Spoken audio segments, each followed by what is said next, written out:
Hello, everyone. Thanks for joining us today. We will get the show started at 7:35 p.m.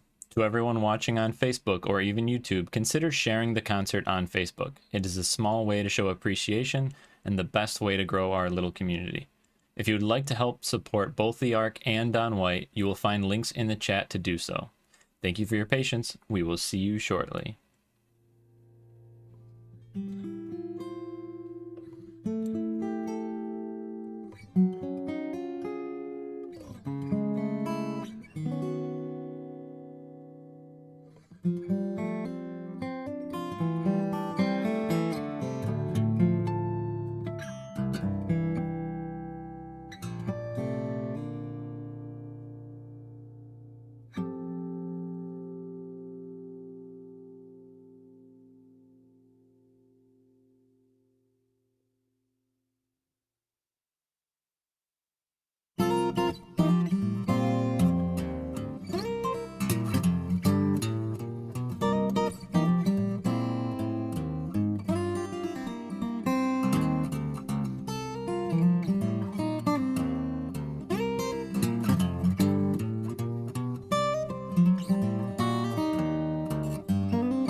Hey, hello everyone. Hey, hello.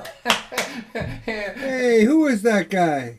Who is that guy? That's Neil. That's my man Neil. So welcome. It's Thursday night, and tonight, back in previous times, and hopefully in the future, this week would have been my annual trip to Ann Arbor to play at the Ark or the Greenwood Coffee House. So we're doing this online tonight and saying hi to everybody and working with the Ark. So I'm just gonna lay out how the night's gonna go for everybody. Ahead of time, those of you that are new. So I'm going to introduce someone from the Ark, my friend Allison, and she's going to talk a little bit about the Ark, and then she's going to bring me back out. I'm going to play for about 50 minutes or thereabouts. Then we're going to have our guest poet do a little poetry. Then we're going to take a short break, just 3 minutes or something like that, just enough for me to get up out of this chair for a minute and for you to donate if you're able. This is a free concert, but we do want to help the Ark stay afloat. They're such an important part of the world, and of course we do want to put money in the grocery bill here at the Don White Show too. So if you're able to do it, that's great. And then I'll play for another 20 minutes or so, and then we'll have our after party. And the after party is a gathering of a few guests that I've invited in. Tonight's going to be Robin Benjamin and Matt Watroba, and then I think David Tim Ulevich might pop by, and who knows what'll be there. And then we'll do that for about an hour. So you're welcome to stay for all of that. And this is how we just sort of stay connected.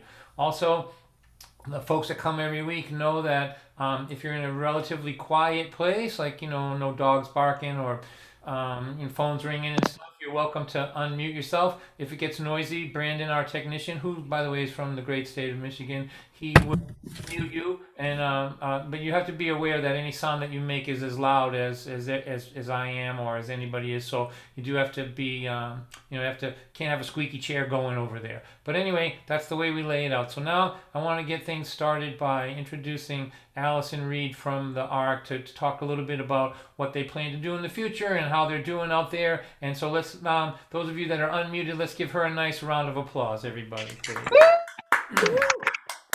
Oh, welcome. Hey, Allison. Thanks so much, Don. Hey. Hi, everybody. Hi. As Don said, my name is Allison Reed. I am the house manager at the ARC in Ann Arbor, Michigan. And we love to tell people about the ARC, especially if you don't know us yet. We are very proud of this organization. The ARC is a live music venue. It's a folk music venue. And when the world is more normal, we seat 400 people, and we're a nonprofit organization. We are staffed almost entirely by volunteers at a show. So I want to say thanks to our volunteers who have not been able to do any work with us now for 14 months. And I want to say thanks also to our members. We are a member-supported organization, and the members have really stepped up and been a huge support to us through this pandemic time. We're looking forward to a time when things are the new normal, whatever the new normal looks like. Don and I were talking earlier about, the fact that none of us know what the new normal is going to look like exactly, but we do know that we're going to get back inside the ARC, and we're going to have live music on our stage, and we're going to have audiences in our chairs. And so I hope anyone that is able will think of joining us when that time comes. That's really about all I have for you. As Don mentioned, there is a virtual tip jar, and you'll find it in a variety of ways depending on exactly how you're watching. But there will be a link in comment threads, and we do welcome any contribution that you are able to make that way. We appreciate the support. This is a way that during the pandemic time, we've been able to support our performers, and also a way that our viewers have been able to continue supporting the ARC. So thanks so much again, everyone, for being here. And now, as though we were at the ARC, I get to say, ladies and gentlemen, please welcome Don White to your screen. Hey, Don. Yay. Thanks, Allison. All right. I went to California when I was young. I stood beside the highway, I waved my thumb. I met a lot of maniacs, met a lot of bums. They were all really kind to me. Life is not like TV. People in Michigan say hello to people on the street that they don't even know. And drivers in Boston make a left-hand turn without turning their signal on.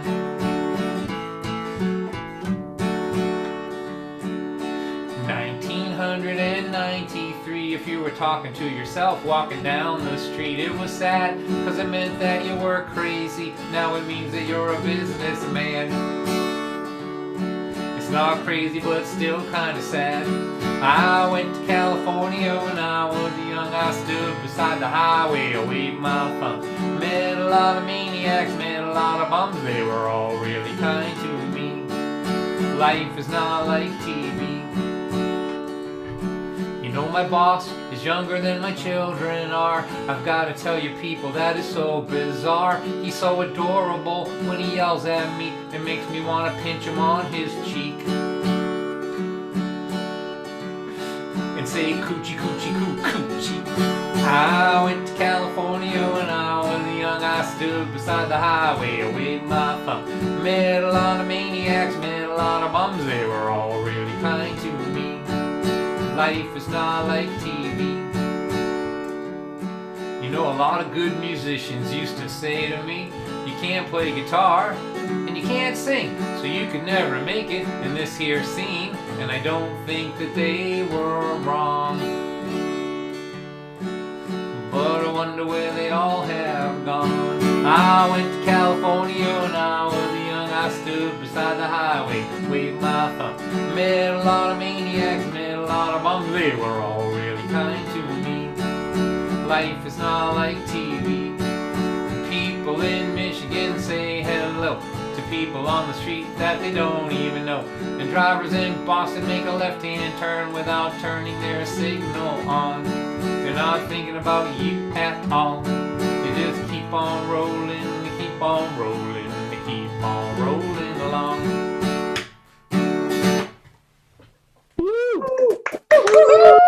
Oh, John, that's awesome. I love that song. The crowd's going wild. This is a crowd that's going wild. So those of you on other platforms, on let's see, YouTube, we figured is over here. For those of you on YouTube and those of you on Facebook, hello, welcome. You can hear that those of us on the Zoom platform are able to talk in between songs and yap at me and request things and talk and applaud. If you'd like to be with us, Brandon, our technician, will put the Zoom information into the chats on all the platforms, and you're welcome to come on over here and be in the interactive part of this. But if you're in the witness protection program and you want to remain anonymous, that's okay. You can stay over there too. That's all right. So here's another song. I know a wife and a husband. They had a shiny little kid. When that kid turned 16, you won't believe what he did. He smoked a lot of marijuana. He snorted cocaine too. Told his parents he was gonna drop out of school. The father pounded on the table. The mother hollered and she screamed. They ran him down to the doctor. Doctor, what does this mean? He put them all on Prozac right then and right there. He said, you'll still have your problems, but now you just won't care. He prescribed a little therapy, some supplementary drugs, but he didn't write a script down for a little more love, just a little more love. What the heck could it hurt? It might not fix nothing, at least it won't make things worse.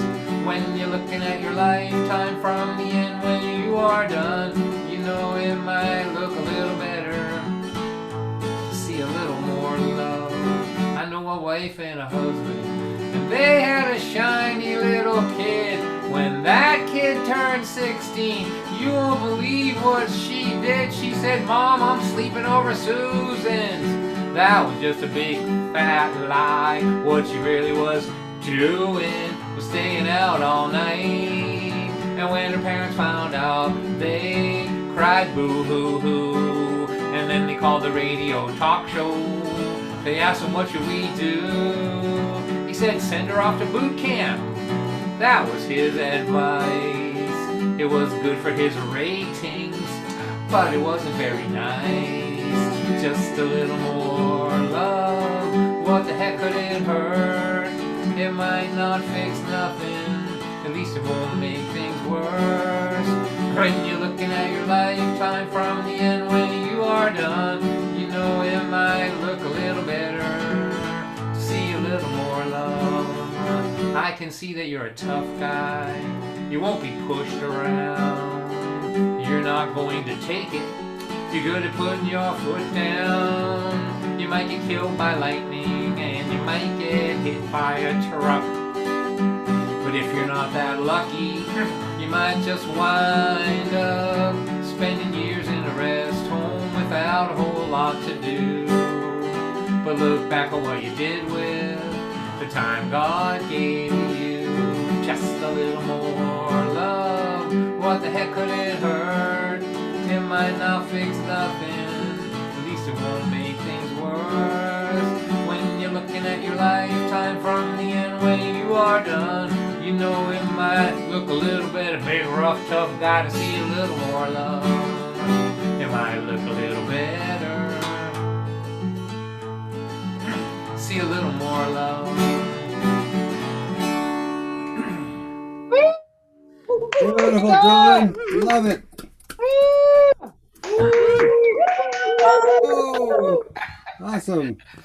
All right, so here I want to show you this behind me here. This I moved from my house that I was in for 30 years. My wife and I raised our kids in it, and we moved to this apartment here. And so when I was moving, I found this buried in a closet. This is a Peter Max poster that was hanging on my wall. When I was 13 years old, 1969, 1970, right? So those of you that remember the 60s and the 70s, I don't want you to stare too hard at that. It might initiate a psychedelic flashback that's been laying dormant in your brain since then. But anyway, it's reminding me, this Peter Max poster here, I'll block it so you don't have a traumatic psychedelic experience there.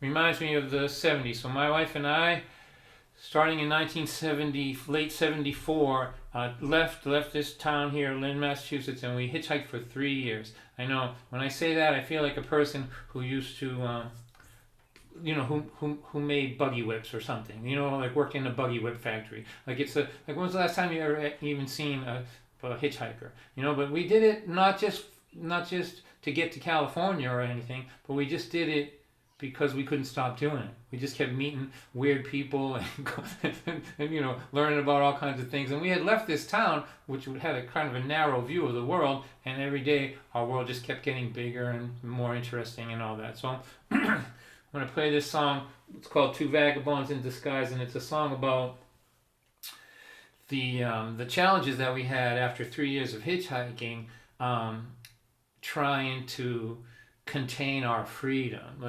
For those 3 years, we had a really deep appreciation of freedom. Nothing to get out of bed for, nothing to nobody to answer to, no place to go unless we wanted to go, nothing to go forward to, nothing to go back to, just look on a map. Does this look interesting? Let's see what happens there, right? And then all of a sudden I've got a kid on the way, and I have to get a job, and it was challenging for me, I remember the first day I had to convince myself that this guy that I work for, I have to do what he says. So I'm like, really? I have to do anything you say, I have to do it? Like, what? I'm looking around like, is everybody do this? Is this right? Is this how the world works? And sure enough, it was. And so this is called Two Vagabonds in Disguise. It's a song about adapting to responsibility, but not without forgetting the free spirit.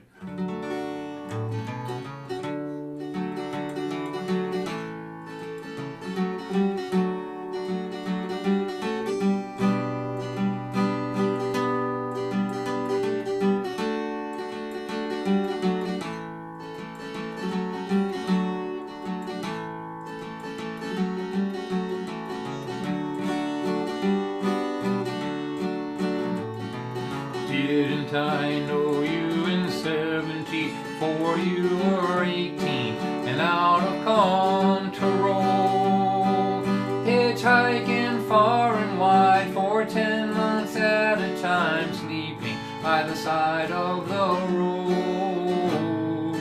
All day long you would walk, hiking boots, Birkenstocks. You lived on black beans and rice. The wind in your hair, my friend, the freedom you knew back then still can be seen in the eyes of a waitress with 2 kids at her side.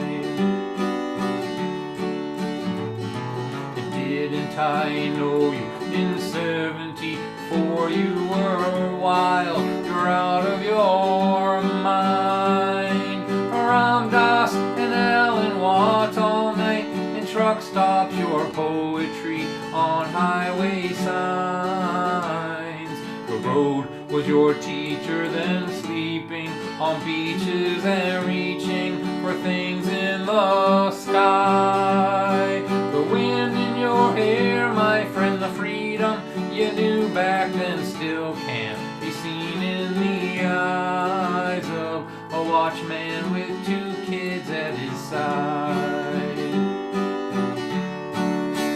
When it's midnight, I work the graveyard shift. Daylight, I sleep, you watch the kids. No time, you're ironing your uniform.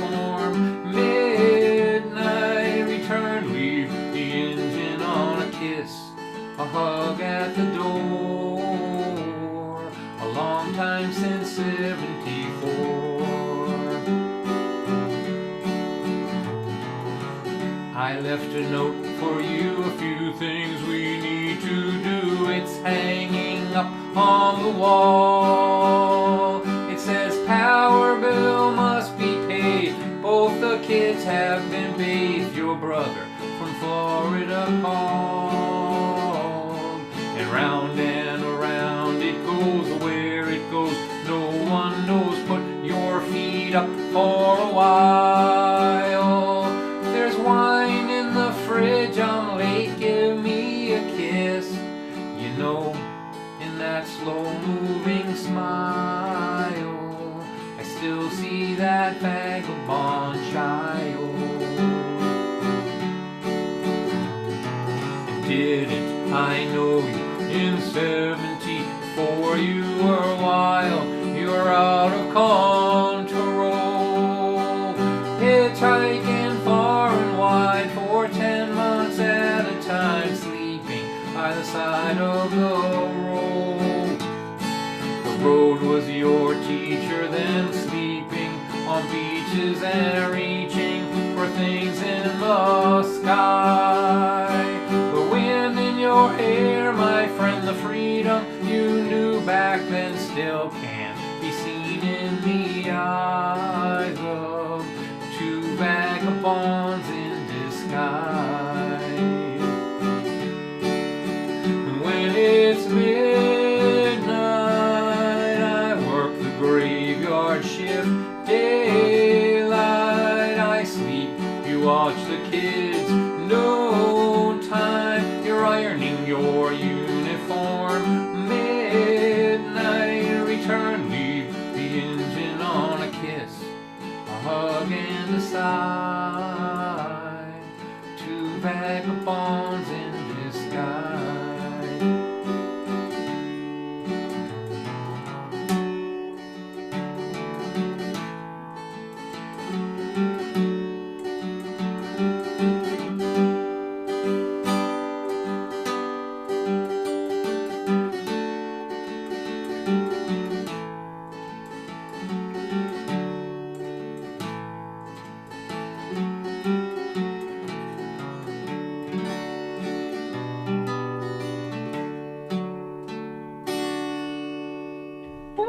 Oh, Don, Yes, that's yes. beautiful. Very nice. So beautiful. Great song. Can you believe that picture? Oh my God. Yeah. It's great. That was 1975. I think we were just outside of Amarillo, Texas. I was just remembering after that, I was trying to remember that first year of hitchhiking. You know, I'll tell you some of those stories later. Actually, I'm writing about that stuff now. I'm writing another book. My last book was called Memoirs of a Sea Student. This next book, I'm not sure what I'm going to call it, but I'm tempted to call it Stories I Couldn't Tell Until My Parents Were Dead. I'm not sure that's a great name or not, but it makes me laugh every time I say it, though. So anyway, we were that was in Texas back in the day. So I'm going to play this song for my friend Philia. If you're here on Zoom, you can pop it onto gallery view. You can see Philia. Philia is the young woman with the giant tomato pillow, which is a sentence I never thought that I would say in this world, actually, but there it is right now. Here, let me say that sentence. This is the first time this sentence has ever been spoken in the history of the world. Philia is the young woman with the gigantic tomato pillow. She's right there. And this is a song that she likes. It's called Psycho Mom and Dad. I'm going to play it for her, of course, but also I'm going to play it because when I first started playing the Ark in 2000, 2001, this was a song that it was getting played on the radio by Kerry Carlson and Matt Wettrober, and these folks would help build my audience out there. And I also think that it's very interesting that Philia, this is the one song that she likes. So it's about whatever. This is it. Well, Mama come home from work today. I tell you what she saw. Hang on a second. Every toy that me and my sister owned was laying out on the floor, and the table was covered with peanut butter and half-eaten sandwiches. There was cereal bowls, an open jar of mayo, and an empty can of tuna fish. Dad was eating a pizza, he had 2 or 3 slices gone. Sports page was laying on the living room floor and the football game was on. Oh, and Mom tripped over my toy transformer, that pushed her over the edge. And that's when we knew she was turning into Psycho Mom again.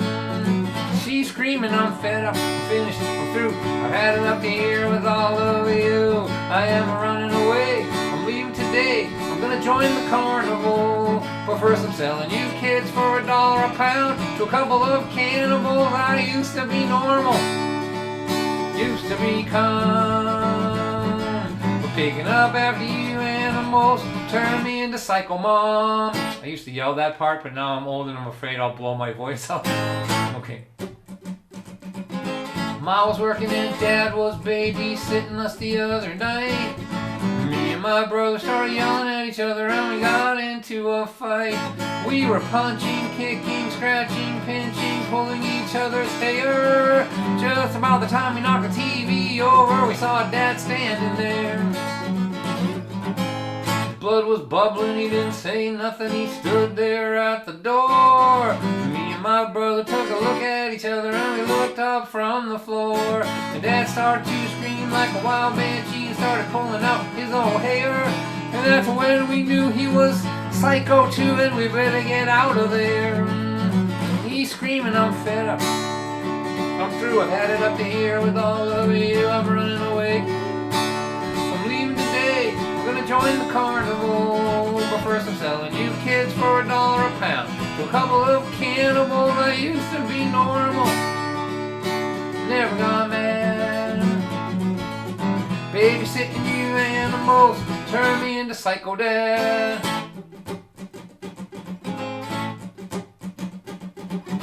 For an hour, a mother and a father were trying to keep us in bed.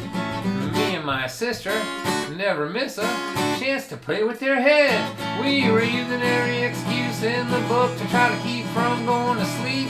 She said, I'm thirsty. I said, I've got to pee. She said, I forgot to brush my teeth. We just got done with that classic one upon this fateful night, where we say it's too dark and turn on the light and then you cry cause the light's too bright. And my eyes bugged out and Dad's head exploded and they both climbed up the wall. You should thank the Lord that you were not born to Psycho Dad and Mom.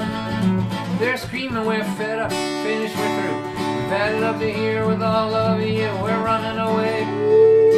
We're leaving today, we're gonna join the carnival. First we're selling you kids for a penny a pound to anybody that will take you. We used to be normal. You remember, don't you, dear? It was 1974. We were hitchhiking around America trying to find ourselves. That's right, we were peaceful, lovable creatures. We were reading Be Here Now by Ram Dass. We never got mad. Raising you animals turned us into Psycho Mom and Dad. Something like that. Beautiful. Don, that's amazing. Love that song. Thank That's you. great. Thank you, Ophelia from Kentucky right there, my darling. You're the best. You're the best. You got to share your tomato with everybody else in the group here. Get cut off a slice for everybody if you don't mind. All right. All right. That'd be great. So this is what we're gonna do now. I'm gonna play a relatively new song, and then after the song, Brandon, I think we'll show a very important public service announcement. So we're gonna tie these two things together here. So this is a song. It's called This Is Nothing, which is a good name for a song, I think. What's the name of this song? The song is called This Is Nothing. This is a song about Massachusetts and I think Michigan, probably the same thing, where weed is legal. Weed is legal here, and I'm okay that it's legal. I'm glad it's legal. It doesn't bother me. I don't smoke it myself, but I'm glad nobody's going to jail for it, and I think that it's okay that it's legal. Okay, so I have no issues with that at all.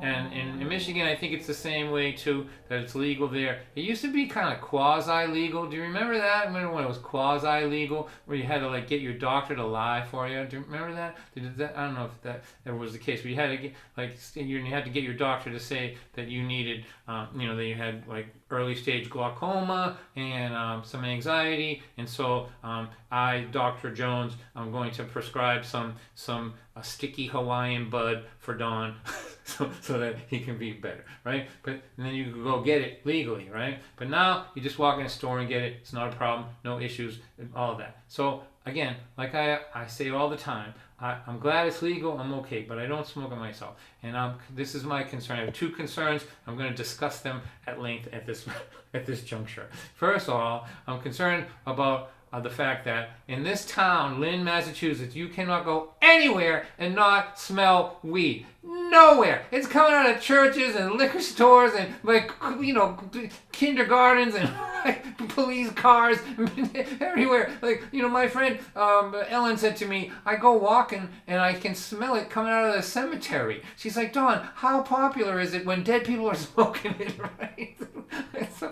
So it's everywhere, and that doesn't even bother me either. You pull up to an intersection, all the other 3 cars in the intersection, smoke is just pouring out of them. You're like, go ahead now, go ahead, it's your turn to go. And they're like, no, man, you go. It's all right, you go, right? That doesn't even bother me. What I'm concerned about is 2 things. One, joggers. I think anybody that leaves their house in this town to go jogging, they leave their house totally sober. They come back with a 3-pound bag of Doritos, and their family is calling detox for them because they're just huffing and puffing and breathing this stuff in every place they go. But my real concern is for conversation.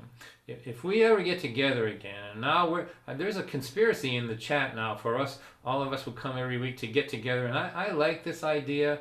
Let's figure out like a road trip for all the people that have come to the live shows, to the live streams, and we'll do a concert. Maybe we'll get some other artists. We'll make a little like a weekend out of it, someplace in the middle of the country or something like that. But anyway, those of us, if when we get together, I like to listen, I like to talk, I like conversation. And the kind of conversation that I'm particularly fond of, boys and girls, is the kind where the person that you're talking to can remember what you just said. You know, that kind of conversation? That's my favorite. I just love it. And I'm concerned now that with the availability and the fact that it's everywhere now, that those of us that like coherent, focused conversations, we're going to have to start a secret society. We're going to have to go underground. We're going to have speakeasies. We're going to call them Speak Coherently Easies, and you're going to need a 7-syllable password in order to get it. So here we go. This is nothing, and right after this, Brandon will have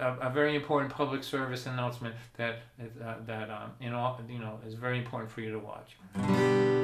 I sat around with a bunch of stoners. I listened to them talk all night long. They were sure that their conversation was deep with meaning. They were wrong, 'cause when you smoke it makes you stupid. I thought you knew it, but I was wrong. We're not having a conversation. This is nothing at all. My friend Harry lit up a fatty to celebrate my brand new job. I watched his brain float out of my window. He left me talking to an empty blob. 'Cause when you smoke it makes you stupid. I thought you knew it, but I was wrong. We're not having a conversation. This is nothing at all.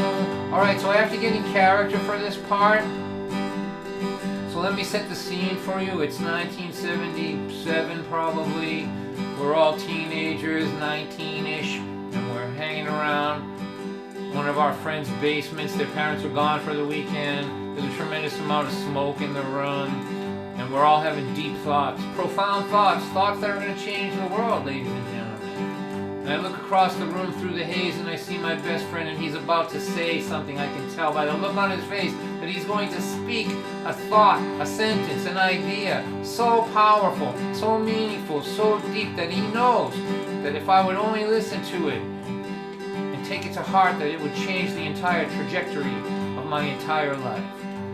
So before I speak the words of wisdom, I need to get into character, so I'm going to droop my eyes quite a bit here, and I'm going to slow the song down to stoner speed.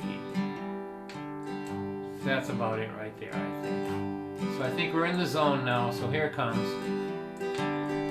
What if our whole life was just a dream, man?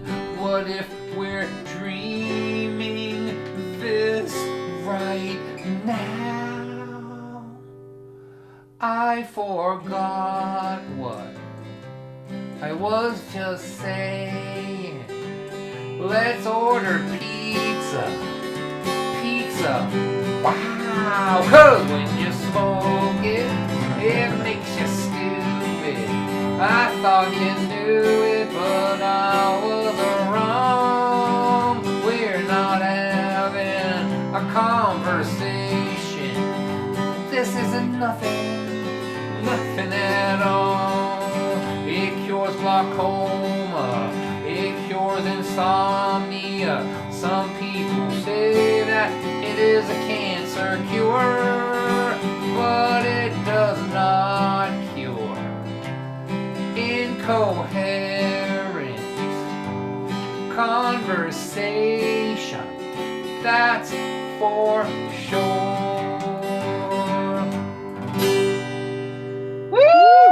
Hey, John! All right. Hey, John! Awesome.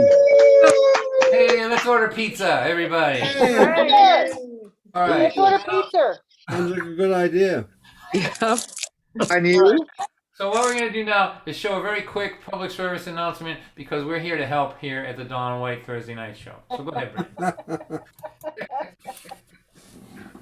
Car's been stopped for quite some time. I'm going to check it out.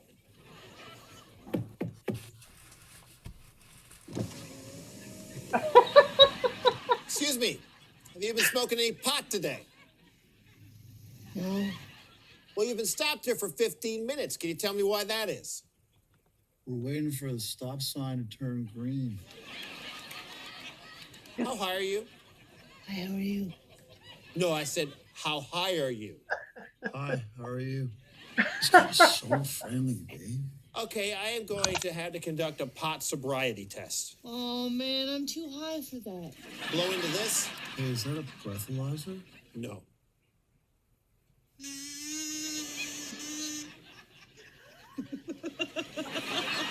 Okay, now I'm going to ask you a few questions to determine your ability to drive. Why is a pizza box square when the pizza's a circle and all the little slices are tiny triangles? Which of these two snacks would you prefer? Chips or the cookie dough? Step out of the car, please. Let's go. Please, don't drive high. We're getting cookie dough all over the back of our cruisers. A message from the Royal Canadian Mounted Police. Oh, God. Good one. All right. It's still funny. I've seen it, gosh, Dawn, like 52 times. That's hysterical. It's perfect. And so here at the Dawn White Show, we just try to help. Here. Whoa. Okay. No. So, yeah. All right. So, and you know, don't get me wrong. I don't care what you do. I can tell right now. I'm going to put this on gallery view and just count how many little squares are flaring up here. Look at 1, 2, 4, 5. There's like patchouli and incense and smoke and all of these things. Just do whatever you want. It's okay. I love you. All right. So let's see. I'm going to play for another 15 minutes or so. Then we're going to have our poet, our resident poet. Then we're going to take just a short break and go like that.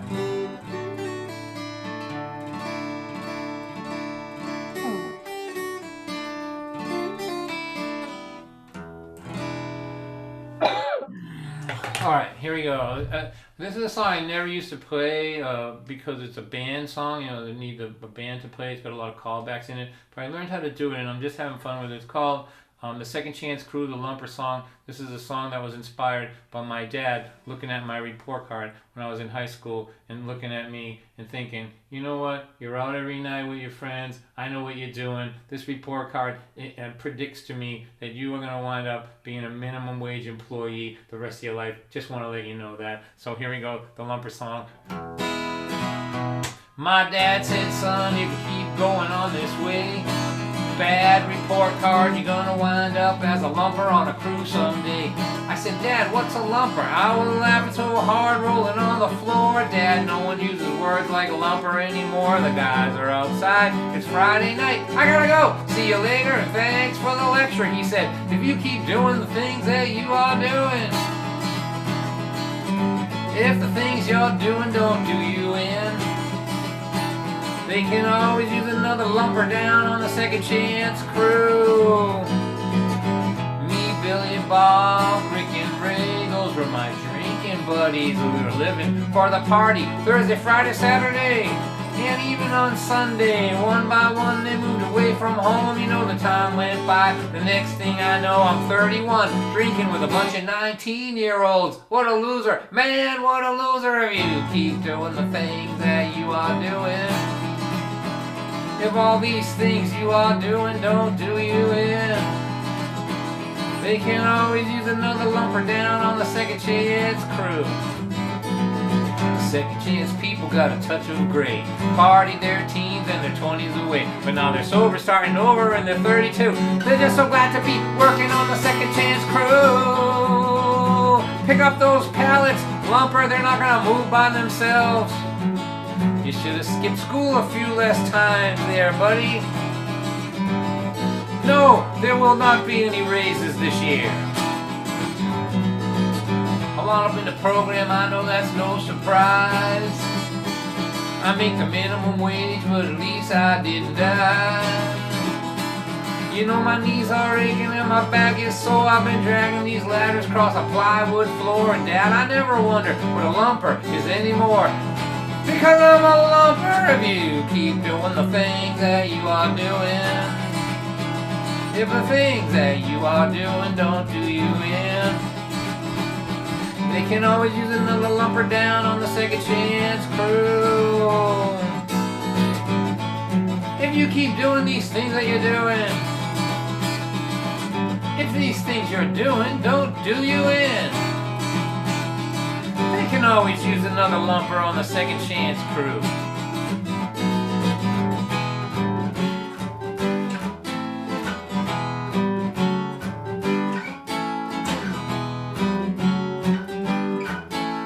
Smoke it and drink it and puff it up your nose while your education goes up in smoke. And when you're in your 30s and the party is through, we're saving you a seat at the meeting and a job lumping on the crew. Saving you a seat at the meeting, seat at the meeting, a seat at the meeting, seat at the meeting,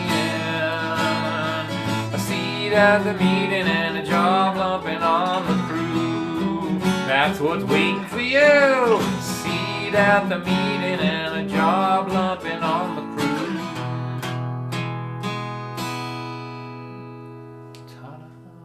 Oh, done.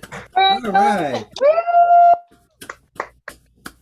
All right. So here, I'm gonna play this song here. This is a song. This is really the song. So just to explain to some of you folks that don't know my connection to Ann Arbor and to Michigan in general, I was up until 2000, a regional artist. I played here in New England. Here in New England, there's a lot of coffee houses, and at a certain level, if you can get the gigs, you reach to a level where they want you.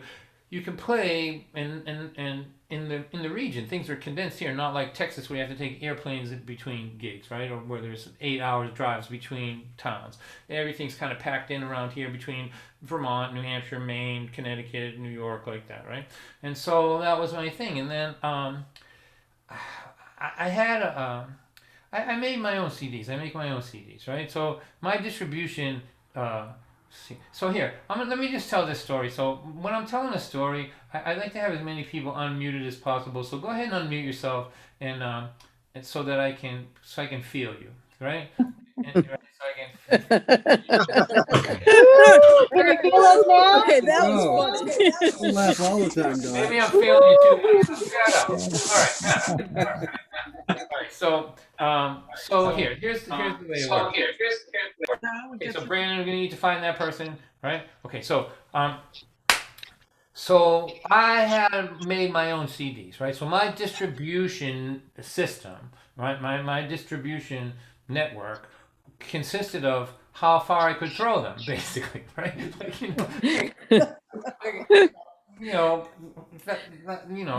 They weren't in record stores, or there was no.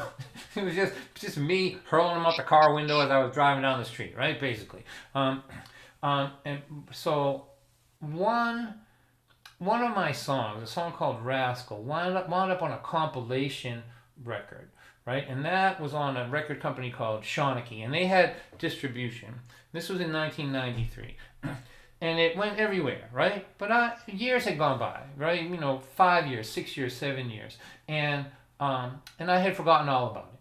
And then all of a sudden, I started selling hundreds of CDs online to Michigan, right? I didn't even know where Michigan was. I thought it was near Montana.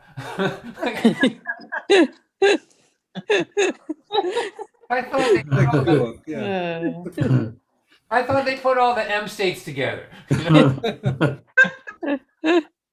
No better. I was in Massachusetts, right? But yeah, fair. I'm seeing hundreds, maybe 1,000 sales of my CDs to this place, not only that I've never been, but that I didn't even know where it was, right? And so I was having an ethical crisis. I was thinking there was a mistake, and I was getting some other folk singer's money, right? I kept the money. Nothing wrong with that. Right. You were in it. Hey, we gotta survive around here. I kept the money, right? But it turns out that Carrie Carlson had a show on a commercial station in Michigan. And this program was called Sunday Morning Over Easy, and it was big station, and she could play whatever she wanted, and she's a dog lover, and she played this song Rascal, which is about my dog, and I don't know, millions of people heard it, and all of a sudden I was like famous in a place I've never been, and I didn't know where it was or anything, right? So that's how first of all, that's how my career planning goes, right? Like I have no idea what I'm doing. I just stuff just happens. So, success comes to me off of recordings that I forgot that I made. That's how. That was my plan. That's my plan. That's my strategy, to make records, forget about them, and assume that they'll make me famous down the road someplace I never been. So then I just started going out there, and she started booking me, and I recorded a live album out there called Live in Michigan. I recorded in Pontiac, and it was the first place outside of New England where I had a real fan base, and I fell in love with the Midwest, and some of my best friends of my life have developed out of my relationship with this part of the world. So the song that really did it, once I sent this song to Carrie Carlson and said, this one already has a long history of making friends on the radio. At one time, this song at WERS in Boston, they had you could only play it once every 3-day rule because it was being requested so much, you know. So anyway, I'm gonna sing this and sing it for everybody who's been with me out there in Michigan and for all my friends. I can't wait to see you again. Then after this, we'll have our Poets Corner and a short break. There is a little girl with pretty curls. She's about 5 years old, and she is waiting at the gate for her dad to come home. When he pulls around the corner in his shiny white car, she feels the magic light up in her heart. And he picks her up and he holds her. He says he missed her. He's glad that she is here. As the child lays her head on his shoulder, she whispers these words in his ear. Daddy, I know exactly what love is. Love is real simple and true. Love is this feeling my heart gets when I'm being held close by you. Now she's 20 and there's plenty of love everywhere. She's getting married, so her family and her friends are all there. They've gathered this morning to stand at her side as she waves goodbye to this time in her life. And they each take a moment to hold her and to tell her what she means to them. In a world that seems to keep getting colder, she has been blessed with a warm family and friends. She says, I know exactly what love is. Love is real simple and true. Love is this feeling my heart gets when I'm being held close by you. Now they are older and no one told her it got crazy like this. They're going to night school, they're working jobs too. They are raising 3 kids. The youngest one is crying with a bruise on her knee. She needs attention and she needs sympathy. And when she picks her up and she holds her, that old magic lights up in her heart. And as the child lays her head on her shoulder, she knows exactly why they're working so hard. Little girl, I know exactly what love is. Love is real simple and true. Love is this feeling my heart gets when I'm being held close by you. Now they are 60 and their history spans 40 odd years. They have buried their parents, now their grandkids are here. There's something about the way they look in each other's eyes that speaks softly about the meaning of life. And when he puts his arm out to hold her, it feels so familiar and warm. She thinks love is an expanding endeavor till your last breath from the moment you're born. Now she is 80 and she hates being in this nursing home. Her man's been gone now for a long while, and she feels so alone. She closes her eyes and she begins to pray that a little comfort might just come her way. And God lifts her up and he holds her. And she remembers this feeling she has. She is not a woman whose life is almost over.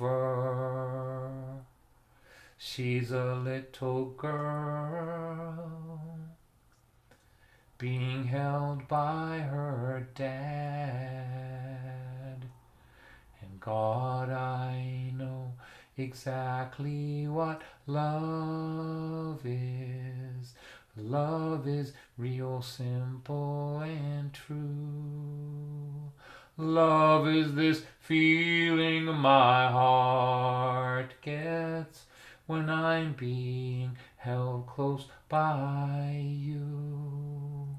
And God, love is real simple. Love is real simple. Love is real simple and true.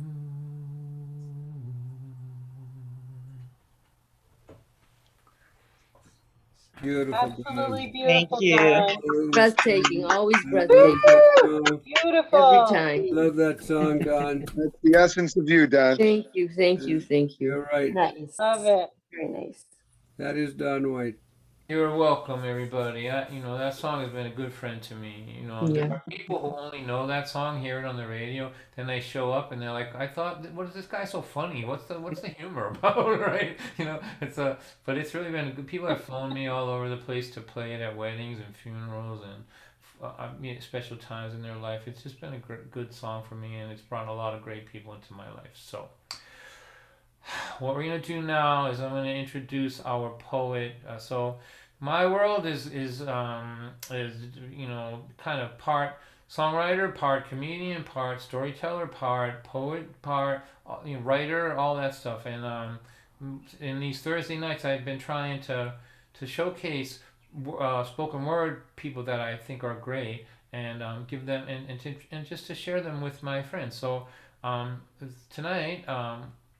We're going to have a friend of mine from Worcester, Massachusetts. Worcester is a fantastic town here in the central part of the state, and it just has produced a lot of great poets, actually, and a lot of great musicians. And so I want you to put your hands together and welcome somebody that maybe you're seeing for the first time, those of you certainly from the Midwest. But this is a really good spoken word artist, and I think the world of him. I know you're going to love him. His name is Joe Fusco. Please make him feel good. Hey, Joe. Welcome, Joe. Hey, Joe. Hey, Joe. Nice to see you. Thank you. Thank you. It's nice to be here with Don. Don and I shared a stage many years ago, a couple of times at the Green Rooster Coffee House in Worcester. I'm not really a poet. As most of the poets in Worcester will tell you, but most of my stuff's just about ordinary things, a little bit of a twist. So I'm going to start this. A lot of my stuff revolves around my wife, Cindy. She's here, so hopefully she won't object. This is called a wise marital strategy.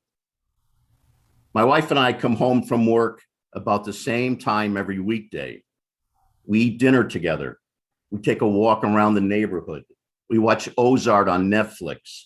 We have ice cream for dessert. We spend about 5 hours most weeknights together.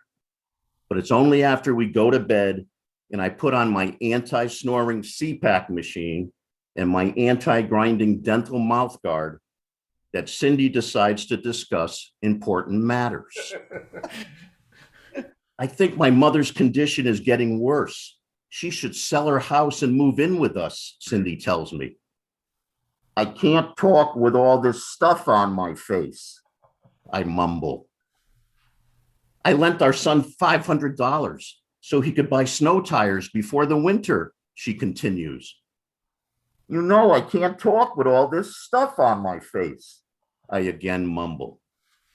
Now, these one-sided conversations were exasperating until I realized that Cindy only has our best interest at heart. After 34 years together, she knows I'm much better at seconding sound judgments than actually ever making them. When she puts forward scenarios while I'm incapacitated at bedtime, she is not seeking my approval, just my reasonable cooperation. A wise marital strategy. Wait a minute. Your mother's moving in with us? Thank you. All right, Joe. Great, Joe. Love it. Awesome, Joe. This next one's an older one. Has a lot to do with my my lack of ability with tools or any kind of machinery. It's called the not so great outdoors. The rose bush in our backyard blooms briefly in mid-June. Its rich burgundy petals remind my wife of the other rose bush I weed whacked the first summer we moved in 2 years ago. Now the rose bush blooms again briefly in mid-August. It reminds my children of the vinyl pool I weed whacked on a steamy Saturday afternoon last year. I can still see the four of them standing like little passengers on the Titanic as the Disney characters deflated. This spring, the weed whacker remains in the cellar because I cut the outdoor extension cord with the hedge trimmer. My wife swears the neighborhood holds its collective breath when I venture outdoors on a weekend. Screw 'em. In September, I'm getting every inch of vegetation blacktopped. Oh, that was great, Joe. Good. Finally, one more quick one for Mother's Day. You know, this coming Sunday, I rarely go into the kitchen. I do know how to make toast, but a couple of years ago, I did make an effort on Mother's Day morning, and this is called Breakfast on Mother's Day. I made blueberry pancakes for my wife on Mother's Day. Was my first attempt. The recipe on the box called for eggs, water, oil, and then whisk. I substituted Purex.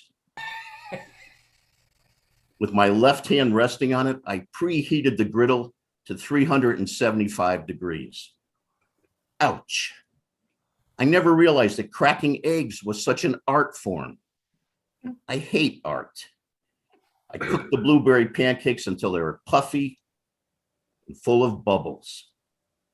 They tasted soapy.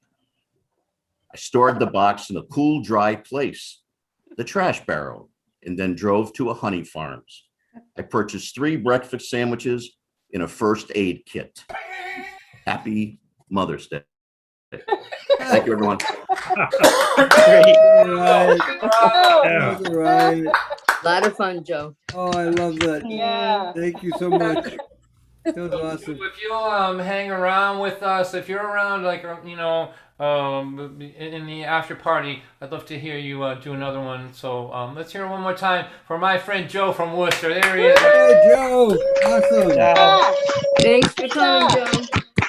All right. So, boys and girls, we're gonna take a 3-minute break. Now, this is just a chance for me to get up out of this chair and splash some water on my face. It's really not an intermission. It's just kind of think of it as passing the hat. And so, normally, so tonight this is more of a sort of a fundraiser, I would say, for the Ark. You know, we're gonna split whatever money comes in, but I really love this venue. So if you've been there or you care about this sort of thing, this is going to be an opportunity for you to donate. Again, I understand if you don't have any money. Believe me, these have been tough times, and you're welcome no matter what. But if you're in a situation where you can afford it, we're going to put the information up here on the screen. You can use Venmo or PayPal. The money's going to come to me, and then I'm going to split it with them. But also, those of you that are like me, I guess is the way to say it, and you can't figure out how to, like, I take a $20 bill and I keep trying to figure out which one of these little holes in the back of my computer to stick it in order to get it to go through the internet. If you're like that and you can't figure out Venmo and PayPal, then you can put it in an envelope and mail it to me. We'll use the Pony Express. That'll work too. And let's say 3 minutes, and I'll be back. I'll play for about 20 minutes, and then we'll have our after party. So I'll see you in just a few. Thanks, everybody. All right, done.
All right, here we are. We're back again. So, hello everyone. Thanks for sticking around. So,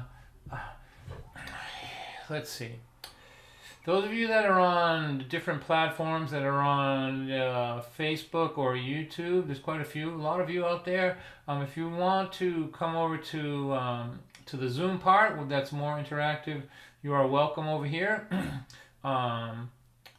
If you look in your chats, Brandon, our technician, will put the password and the meeting number over here. We don't use a clickable link. You have to cut and paste the password and the number, and that's to protect us against Zoom bombers. Which, by the way, Zoom bombers are hilarious, but they do upset some percentage of the audience. But to me, I think it's hilarious. But we're just trying to protect from them there. So those of you, let's see. I'm going to tell a story now. So when I'm singing songs, I don't mind having everybody muted, but when I'm telling a story, I like to have as many people unmuted as possible. So if you're echoey or whatever, we'll find you and shut you down. So, but I just try to get as many people unmuted as possible. So 1, 2, 3, 4. There we go. Keep going. Let's get as many as we can. You know, you have to be in a relatively quiet place, and remember that any sound that you make, anything like any squeaky chair or whatever, is going to interrupt the show. So, all right.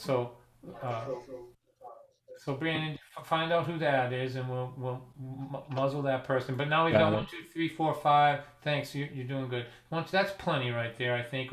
Anybody else that wants to, go ahead, unmute yourself, and if you're in a quiet place. So I'm going to tell this story because I'm practicing it for when I get in front of a real audience. So, and my apologies to those of you that have heard it a few times, but. Fortunately, my audience is my own age, and so short-term memory loss is a big advantage for me in my storytelling career here. All right, so I moved to the state of Maine. I grew up in Boston. I grew up around like bricks and cement and civilization, and I moved to Maine in the 70s because I wanted to become famous. That's right, it was another in a series of really interesting business decisions on my part. Moving to Maine to become famous was like moving to the moon to become famous. And prior to moving there, I had lived on the road hitchhiking, as we talked about, and so when I got there, I had no skill set. I didn't go to college. I didn't know how to do anything. And then not only did I have no marketable skills, but I was in one of the most economically depressed areas of the country. There wasn't a lot of work there, unless you were cutting down trees or digging clams or something like that. There wasn't a lot of unskilled labor work up there, right? And so when I first went to Maine, the house that I lived in had no running water in a 2-seater outhouse, and my parents were so disappointed in me. Was so disappointed. They've had a lot of reasons to be disappointed in me, but the 2-seater outhouse was really a bridge too far for them. They couldn't understand what I was doing with my life, but that's where we were. And then the people who lived there, lived in Maine, they didn't like us. They called us flatlanders. Have you ever heard that before? I'm going to put this on. I'm going to look at you while I'm doing this here. They call us flatlanders, right? Have you ever heard that? Flatlanders is a term. What does it mean? It means you ain't from here. You ain't never going to be from here. None of your people are from here. Stop pretending like you're from here. That's right. You're not welcome is what it means, really. And so. So they can be kind of mean to you, but they can also be really kind too. So there's like a weird Maine dichotomy, right? Where they can help you out and be good to you, but make sure that you know that you ain't from here and you ain't ever gonna be from here. So the guy that lived across the street from me, his name was Wilbur, and Wilbur used to torture us about this Flatlander thing. He would just torture us constantly. He'd be just. But he also was a sweetheart. He took a hose and ran it from his well underneath the street through the culvert into our kitchen so we could have running water when things weren't frozen. And I think that year that was about 5 weeks. Maine is up there. It's cold, okay? And so when my son was born in that house, he was born with a midwife inside that house, right? So, buckets with water, 2-seater outhouse, and we had a midwife and a technician come and deliver him in the upstairs room, right? And the total cost of that birth, prenatal, postnatal, and the delivery, I'm not making this up, $400. $400.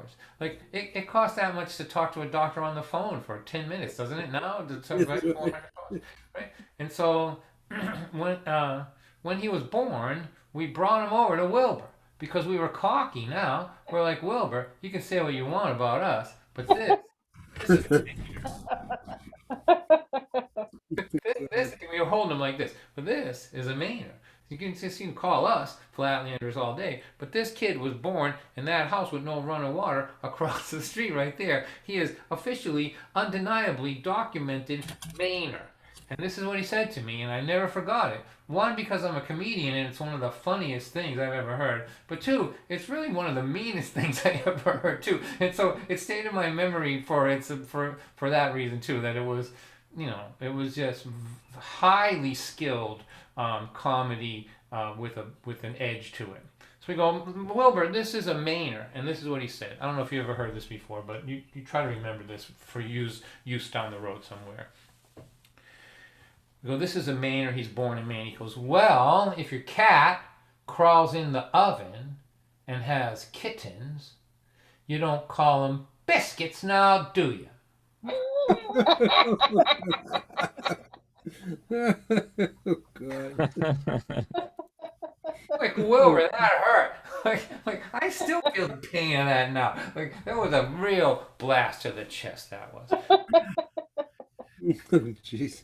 I finally got a job for the minimum wage in a nursing home in Waldoboro. I had to hitchhike down Route 220 in the snow every day to this job. And that's what I want to talk to you about. So at this time in my life, if I look at my life now, I have money in the bank, I'm doing okay, my kids are raised, my life unfolded pretty well, but at this time, I woke up every morning, as soon as I opened my eyes, I was in terror. I was in terror because the future seemed impossible to me. I had no skills, there was no work, I was making $50 less a week than it cost me to live. I just couldn't predict that I'd be able to take care of this kid and my wife and anybody who was counting on me. And it hit me and affected me in my solar plexus, like in the center of me, in my biology, the provider thing, right? And so as soon as I opened my eyes in the morning, my heart would race like this with fear. How am I going to take care of this family? How am I going to provide for it like that? And it never stopped until I went to bed. And so I got this job in a nursing home, and it turned out to be one of the most important things that ever happened to me, because I was at the beginning of my adult life. I was getting ready to step into the world somehow, right? This big dark world that I couldn't see past what was right in front of me, couldn't tell what was going to happen. And I was surrounded every day in this job by people who were at the last page of the book of this story. Like all their stories were ending, and I was at the very beginning of mine, and they were all at the end. And so I was drinking all of this in.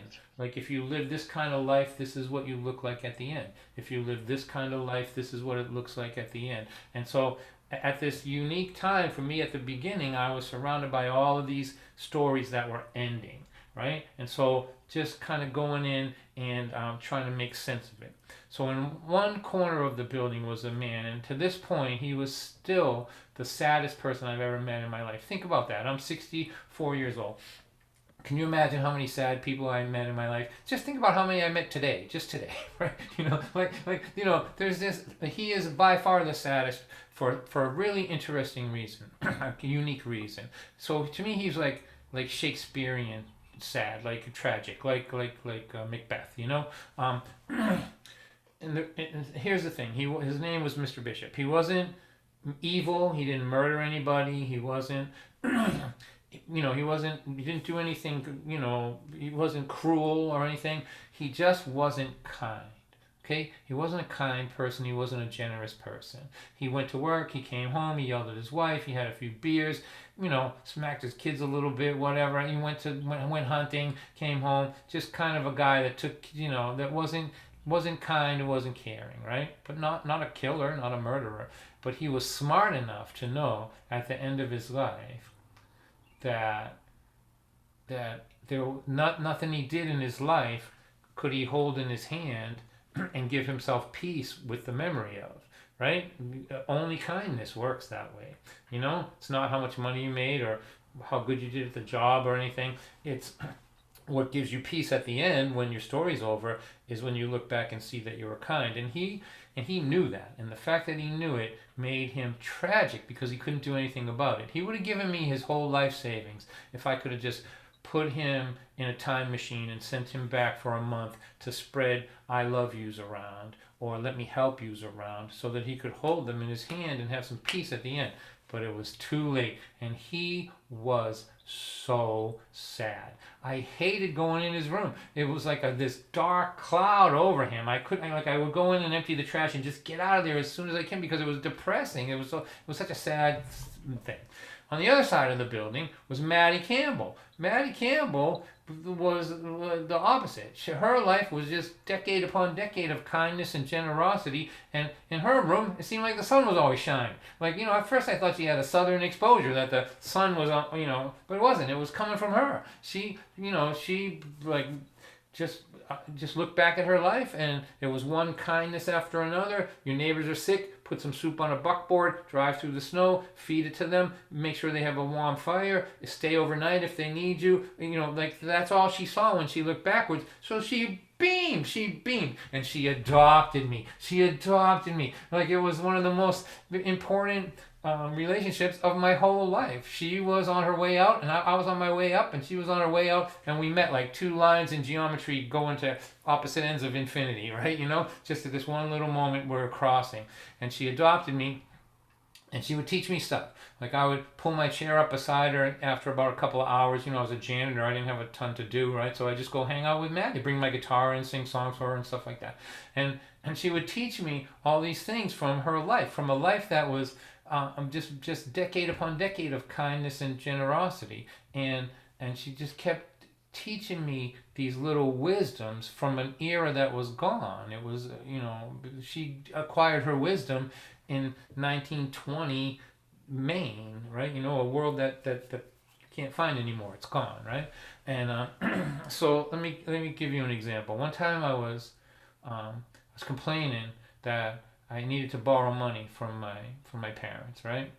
$400. I knew they'd give it to me, but I go, Maddie, I don't want to borrow money from my parents. I can't stand it that people just want to have to help me. I want to be able to do this for myself. And she would lay back with her eyes closed and just open one eye and say to me, and she said to me, are you sure you're being honest with yourself? And I was like, yeah, I don't know. You know, and she would just like wave her hand like this and go, come back tomorrow, you know, think about that. I mean, I'm tired, go, you know. And little by little what happened was the racing in my heart started to slow down a little bit, and she began to teach me that even somebody like me, who wasn't making great decisions at the time, might be able to manifest a life that he could be proud of. And it was a tremendous gift to me that she gave me. And the other thing that I loved about her was that she was funny. Like, I would have loved her no matter what, you know, but the fact that she was funny really, really did it for me. One day, she handed me a piece of paper. I go, what's this? She goes, it's my epitaph. I open it up and it says, here lies Maddie. She has 1 million ills. It wasn't those that killed her. It was the 500,000 pills. Oh, jeez. Oh, God. And I just adored her, and she was my confidant and my friend, and she just spoon-fed me these little pieces of wisdom. Like when I was complaining to her about my parents not wanting to borrow money from my parents, she said, it's your responsibility to let the people who love you help you. I go, no, it isn't. She goes, how do you feel when somebody you love is in trouble and you get to help them? I go, that's different. I like that feeling. She goes, do you love it? I go, as a matter of fact, I do. She goes, well, why would you deny the people who love you this feeling that you love so much? I'm like 20 years old, and my head just went like that. You know, like I could feel like synapses being created to accommodate new information that I wouldn't have come across on my own till I was 50 years old. and I couldn't have loved her anymore, and she couldn't have been any more important at that moment in my life in getting me sort of focused and straightened out and to giving me perspective. And then she died. So she died. She was, I was, and nobody came to see her or anything. I was her only person that ever visited her, right? And when she died, I was heartbroken, and I knew that I was gonna have to put my big boy pants on because nobody was gonna wave me off and tell me to come back tomorrow. I had to figure this stuff out for myself. And that night I had a dream, and in the dream, Maddie was in the dream, and I walked over to her, and she had her hands cupped like this. And when I got close to her, she opened her hands up, and inside her hands were thousands of sparkling diamonds, and I knew it. I knew it in the dream. I knew it at 21. I knew exactly what was happening. I knew what it meant. I knew everything. Every moment in your life where you do the kind thing, where you do the right thing because it's the right thing to do, not because you want something back. Every moment, and every one of those moments in your life where the kind thing is what you do, they get compressed into a diamond. And Maddie Campbell's last gift to me was to show me the thousands and thousands of sparkling moments of a life well lived.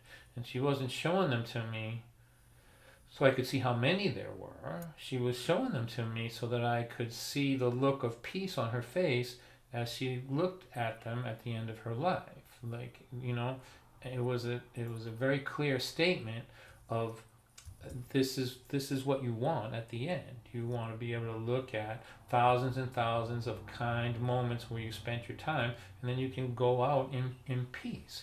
And at the end of the dream, she called me over and said a sentence into my ear, which I've thought about all my adult life. And I'm going to let her speak through me here for all my friends in the Midwest and all my friends who come here every week to share this stuff with me. And she would be 130 years old now, so you'd have no chance of knowing her. But this is what she said. She said, in the end, the person with the most diamonds wins. Oh, that's beautiful. Hi, Maddie. Woo! Hey, Maddie is right. That's Thanks, beautiful. Don. Don. You're welcome. Beautiful story. I love it. All right, let me play this one Thanks, song. Don. That was a great story. Thank you.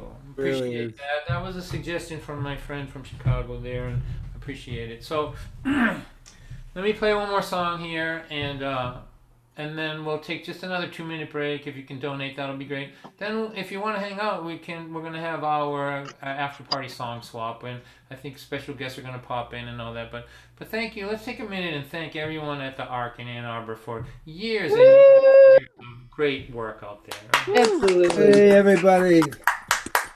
It's awesome. I've seen many a concert from there. I overheard a man complaining how his 401k was not performing quite how he would like it to. As he sipped his double latte and continued to complain, I thought about that day in Maine in 1982. We were living in the shack with the outhouse in the back. If I'm not mistaken, you were pregnant too. We thought it might be funny to count up all of our money and discuss the investing we could do.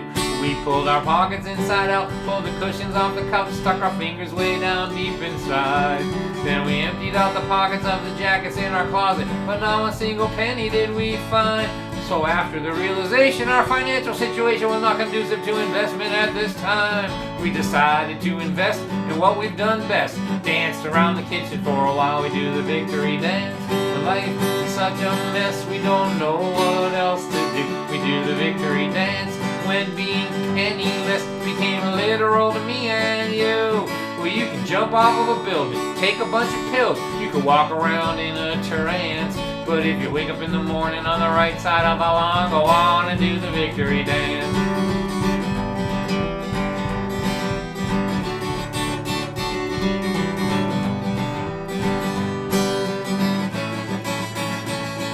I got fired from a job I have been working at for 20 years faithfully. Oh dear, oh God of mine, how will I ever survive without a corporation taking care of me? I was so stressed out for weeks I couldn't eat, I couldn't sleep. I didn't think that things would ever turn my way. And then a couple months went by, I began to realize, man, I really hated working at that place. So I started working for myself, improved my mental health. Now I'm happier than I've ever been before. Oh dear, oh my, oh God, I should have quit that stupid job 19 years ago. I do the victory dance when my life forces me to go out on my own. And then I just declare victory, and I march my army home. There are things you can't control, things you'll never know. Some things are always left to chance. If you're a clerk or you're a farmer, work from home in your pajamas, do the victory dance. When your life forces you to go out on your own, just declare victory and then march your army home. There are things you can't control, things you'll never know. Some things are always left to chance. But if you wake up in the morning on the right side of the lawn, if the world has gone to hell in your car, there's a 10-gallon bucket of Purell. If you're stuck in a tiny house with your children and your spouse, if they canceled all your shows and you got nowhere to go, now you're sitting in your room playing concerts on Zoom. And you wonder what it means to play songs to a computer screen. Across the top are little squares, and all your friends are trapped inside of there. And you say to your friends who are trapped in the squares, give me a sign, let me know you're all okay in there.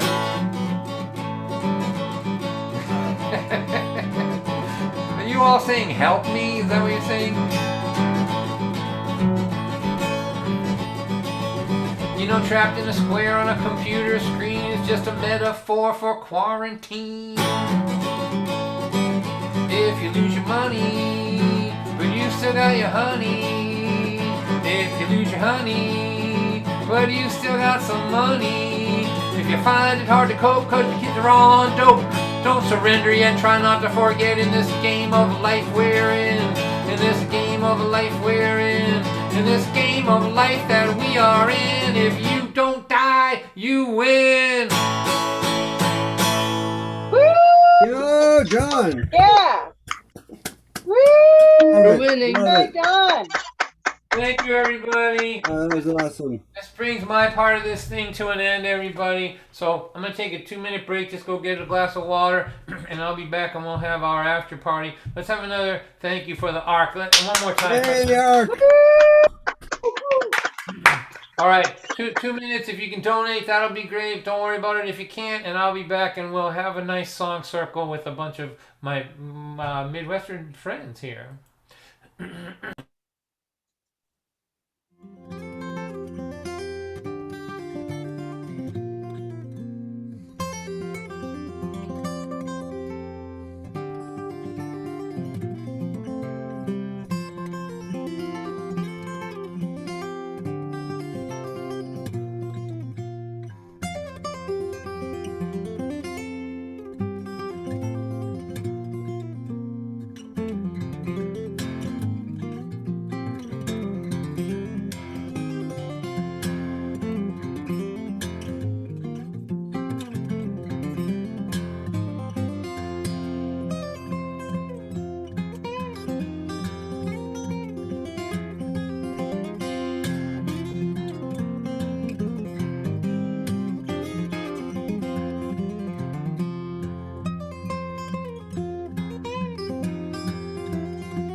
All right. Thank you, everybody. Thanks, everyone who was able to donate. You'll be helping out the grocery bill here and the one of the greatest venues in this country. So I appreciate you so much. So let's start our song circle. So those of you that are new to this, the situation is that if we were at the Ark, let's say, we would hang around after, or go someplace and hang around, play some music, go out to dinner. That's one of the things that we lost in COVID is I can't hang around with my musician friends anymore. So we're using the technology to have sort of a hologram song circle here, and so we're gonna go around probably 3 times here with some guests. This probably take about an hour or so. You're welcome to stay or leave anytime you want. But I'm going to start with a friend of mine from Chicago. He's got a new album coming out. He's a fantastic songwriter and a really great guitar player. So let's make some noise here. Unmute yourself so that we can make him feel welcome. His name is Robin Benjamin.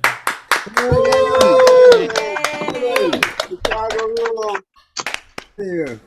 And I've been having so much fun watching your whole show. What a blast. Nobody does what you do the way you do it. It's just delightful. Thank you so much, Robin. I appreciate that so much. I'm a huge fan of yours as well. Will you kick us off with a tune here? Will do. This is a song. This is actually the first song on the new album, and I think now that restrictions are kind of lifting, I think we need to be conscious of just being kind about getting back in each other's spaces.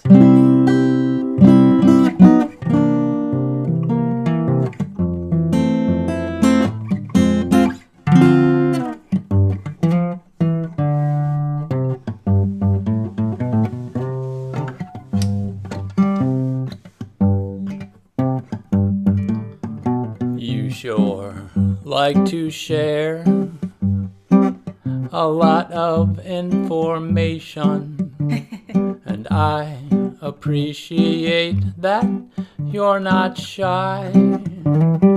But before you start to show me the scars from your operation, wait, that's TMI. TM, I am the kind of guy who likes to maintain a little mystery. Well, I kind of feel like I should not be privy to your whole life history before I start to cry and create an awkward situation. Wait, that's TMI.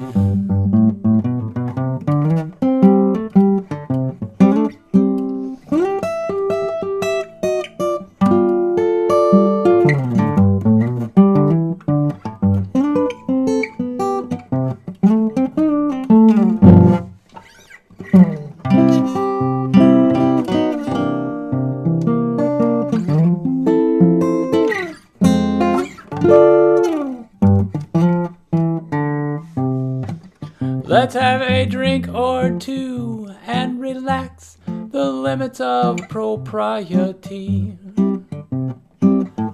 We should keep a few secrets just between you and the pages of your diary.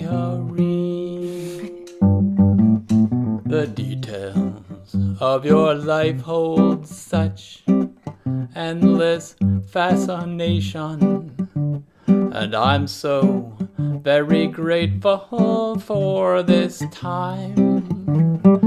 But, well, let's both be reminded it's just our second conversation. Wait, that's TMI. TM, I am the kind of guy who likes to maintain a little mystery. Well, I kind of feel like I should not be privy to your whole life history before you decide to disseminate too much information. Wait, that's TMI. That's TMI. That's TMI.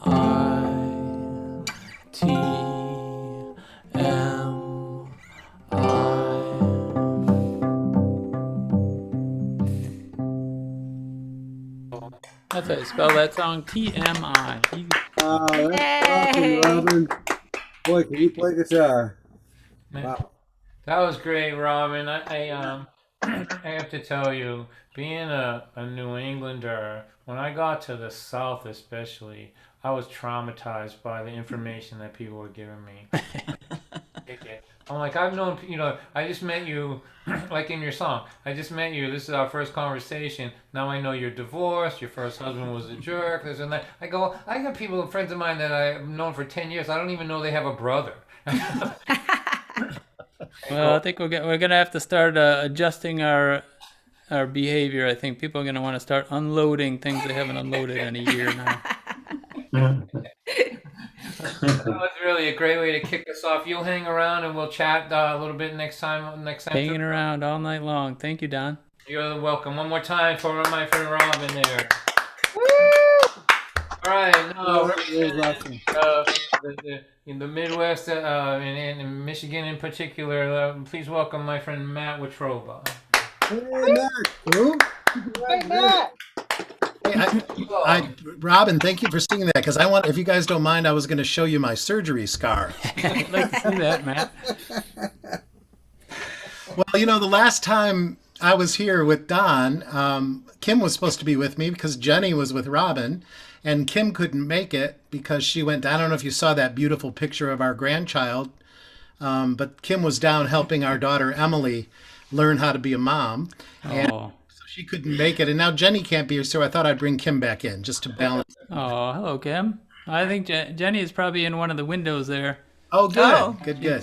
She's out and watching a sunset in Wisconsin somewhere while she's listening. Oh, nice. Sounds good. That's a long way to go to watch the sunset. Right. Don, I love you, and I love the funny stuff, the humor. Robin's clever. What this show lacks is both banjo and songs about death. So we're gonna go for that. Go for broke. We'll start with an a cappella song, though, a little traditional song from the Carter family. To Canaan land I'm on my way, where the soul of man never dies. My darkest night will turn to day, where the soul of man never dies. Dear friends, there'll be no sad farewells, there'll be no tear-dimmed eyes, where all is peace and joy and love, and the soul of man never dies. A love light beams across the foam, where the soul of man never dies. It shines to light the shores of home, where the soul of man never dies. Dear friends, there'll be no sad farewells, there'll be no tear-dimmed eyes, where all is peace and joy and love, and the soul of man never dies. A rose is blooming there for me, where the soul of man never dies. And I will spend eternity where the soul of man never dies. Dear friends, there'll be no sad farewells, there'll be no tear-dimmed eyes, where all is peace and joy and love, and the soul of man never dies. I'm on my way to that fair land, where the soul of man never dies. And there will be no parting there, where the soul of man never dies. Dear friends, there'll be no sad farewells, there'll be no tear-dimmed eyes, where all is peace and joy and love, and the soul of man never dies.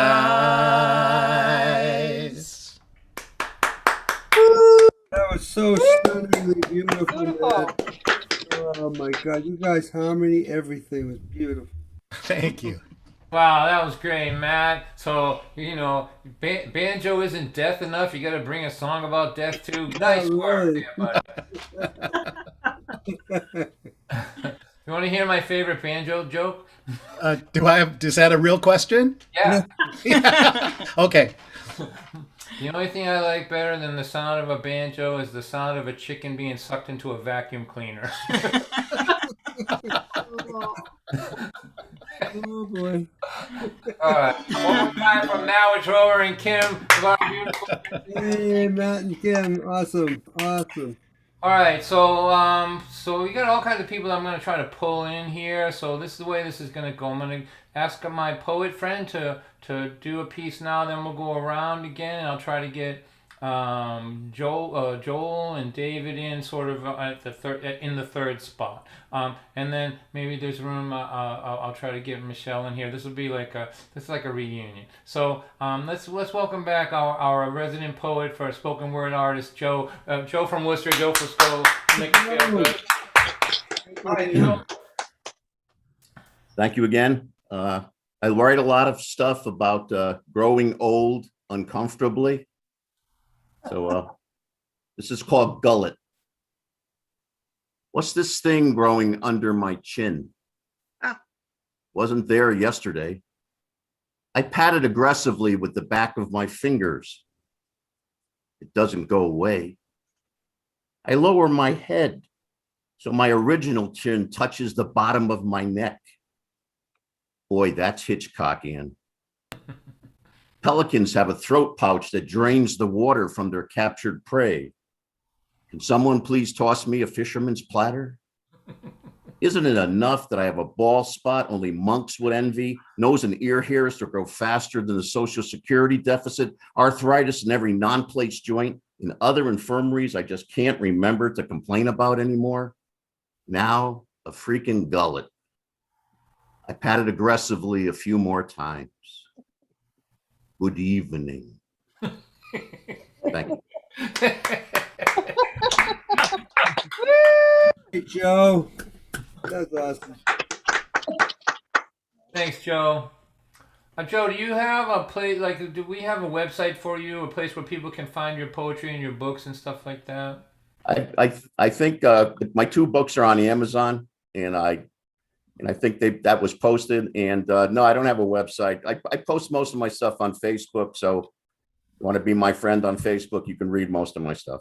All right, JoeFusco, Worcester, Mass. Check them out. Support these artists. You know they're bringing good stuff too. One more time for Joe, everybody. Hey, Joe, that was awesome. Thanks. All right, so let's see this round here. We'll go around in the third spot. Let's get Joel and Jennifer to take the third spot, just so you know what's coming. Then the next time through, we'll have David wrap up the third spot, and then if Michelle Held is still here, I'll try to fit her in somewhere too. So back to my friend Robin from Chicago. Let's chat a little bit, Robin. Hello, Don. So you have a new CD coming out. I do. What's the name of that new CD? New CD is called Animal Communicator. That's right. And it's got a number of songs about animals. It's got a song about a dodo bird. It's got a song about how DDT almost wiped out the mosquitoes and the peregrine falcon. It's got a song about Sloane's urania, which was a moth that's been extinct since the 19th century. So, and when do we expect to see this CD? It will be out in June. Just sent it off to be reproduced, and it'll be out in all the streaming services, of course. And so the best way for people to find it is your website, or yeah, that's probably the best way, or through Facebook. All right. Putting that out in the next few weeks. Do you want to play something from that? Give us a sneak. Sure. Let's see, this is not a song about it's a song about human animals, and it's kind of relates to this era it's been so interesting playing music in these little squares and watching all my friends and the performers' homes and see how they exist in their homes. And it seems like I hear a lot of people talk about going to work with not bothering to put their shoes on, and that's not a part of being comfortable that I enjoy so much. So this is a song about that. Now I'm a red-blooded man, but I'm a little bit shy. I just sit back and let you loosen up my bolo tie and take off my hat. Just set it on that rocking chair. But I can never be completely relaxed when my feet are bare. Let's wear our birthday suits and our cowboy boots. I got a comfort zone even in my own home when it's time to unwind. No need to expose our ankles and toes.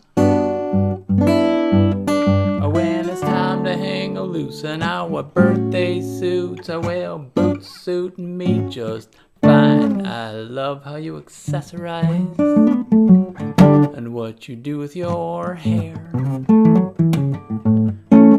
And your clothes always flatter you no matter what you do or don't wear. But when I hear your boots coming down the hall, I'd like to see you wearing almost, but not quite, nothing at all. Let's hang around in our birthday suits and our cowboy boots. I got a comfort zone even in my own home when it's time to unwind. No need to expose our ankles and toes. When it's time to hang loose in our birthday suits, well, boots suit me just fine.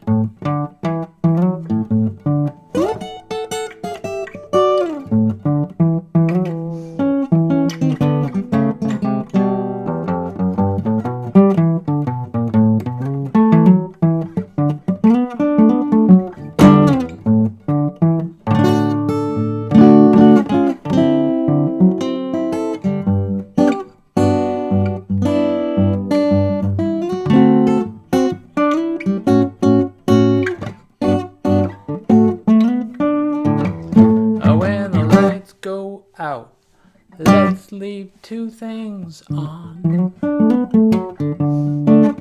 Whenever we're together, I like to see a little bit of weather when I look down. Let's hang around in our birthday suits and our cowboy boots. I got a comfort zone even in my own home when it's time to unwind. No need to expose our ankles and toes. When it's time to hang loose in our birthday suits, well, boots suit me just fine. When it's time to hang loose in our birthday suits, well, boots suit me just fine. Nice. Woo! All right, Robin. Oh, that is awesome, Robin. That's great. The world can't wait for the video of that one, Robin. Yeah. Can we do it in your house? There you go. Look for that new album in June. One more time for Robin Bannerman. Robin, awesome. All right, Matt and Kim, let's see. What will we talk about? I know. Let's talk about that new baby. Oh, yeah. You want to see her one more time? I can. Sure. All right, let's see. I love that picture. Congrats. I love that picture, you guys. We were fully vaccinated last Tuesday. Wednesday morning, we were in Ohio sniffing her little forehead. So Oh, that's great. Nothing smells better than newborns. she'll be 3 months old this week, right? The 10th, yeah. Yep. Wow. That's your first grandchild too, right? Can you tell? First. Yeah. Yeah. Might be our only. Right. When you get to the third or fourth one, you can't even remember their names. I don't. We might not have. This might be our only one. You never know. Well, I'm sure the rest of your family is practicing as we speak. Another great image to put in my head. Rehearsal. Well, congratulations. I can't wait to see you guys. Matt, I first met Matt Wittroba 1999 New Year's Eve, I think, right? It was At the Ark. At the Ark. It was the stealth project of a CD release with Christine Lavin and a bunch of great artists, and we hit it off right away and become really strong friends. Like, and he calls me whenever his baseball team is doing bad, which is always.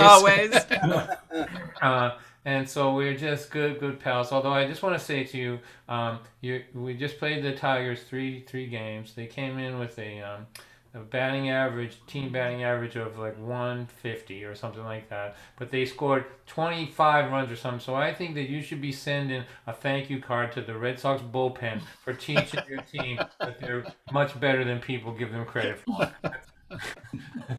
They didn't score 25 runs in the 20 games before that. So yeah, that's baseball. You're welcome is what I'm saying to. All right, so why don't you play another tune for us? I will be glad to. I'd also like to mention that I'm starting a little online concert series. That's going to be part radio show, part concert, part interview, and Don's going to be my guest in July. I'll give you that date a little later. But my friends Mustard's Retreat will be doing it with me on the 12th of June. And then Reggie Harris will be doing it with me on the 19th. So I'll be sending stuff out all about that. I went for a little bathroom break. I came back and my banjo's gone. I don't know what my family's trying to tell me.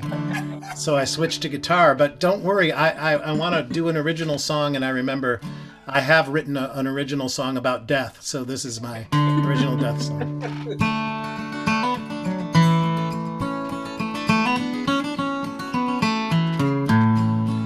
This is my kind of my imitation of a bluegrass quartet. And Kim and I are a lot of things, but we're not a quartet. So if you want to add any lines that you start learning as we go along, just mute yourself and sing your heart out.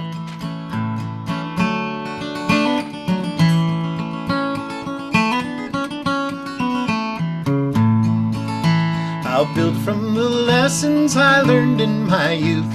How will I leave and open my eyes and my heart to the truth?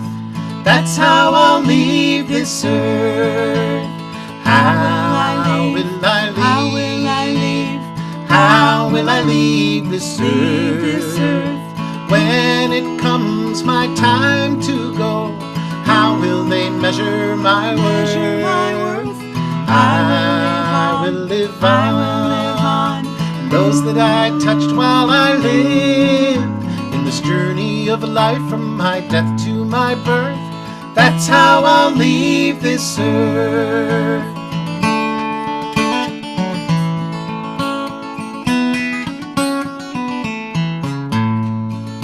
It's choice and not chance that has brought me along.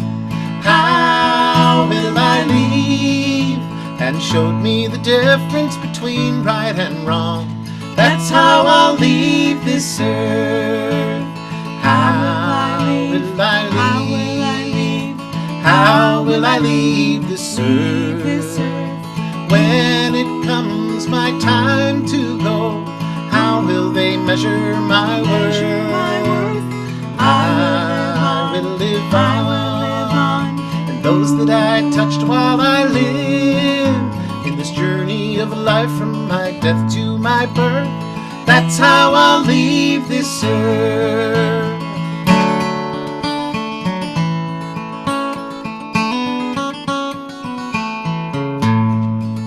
Some say we'll live on up in heaven above. How will I leave? I will live on through the ones that I loved. That's how I'll leave this earth. How will I leave? How will I leave this earth? When it comes my time to go, how will they measure my worth? I will live on with those that I touched while I live in this journey of life from my death to my birth. That's how I leave this earth, in this journey of life from my death to my birth. That's how I'll leave this earth.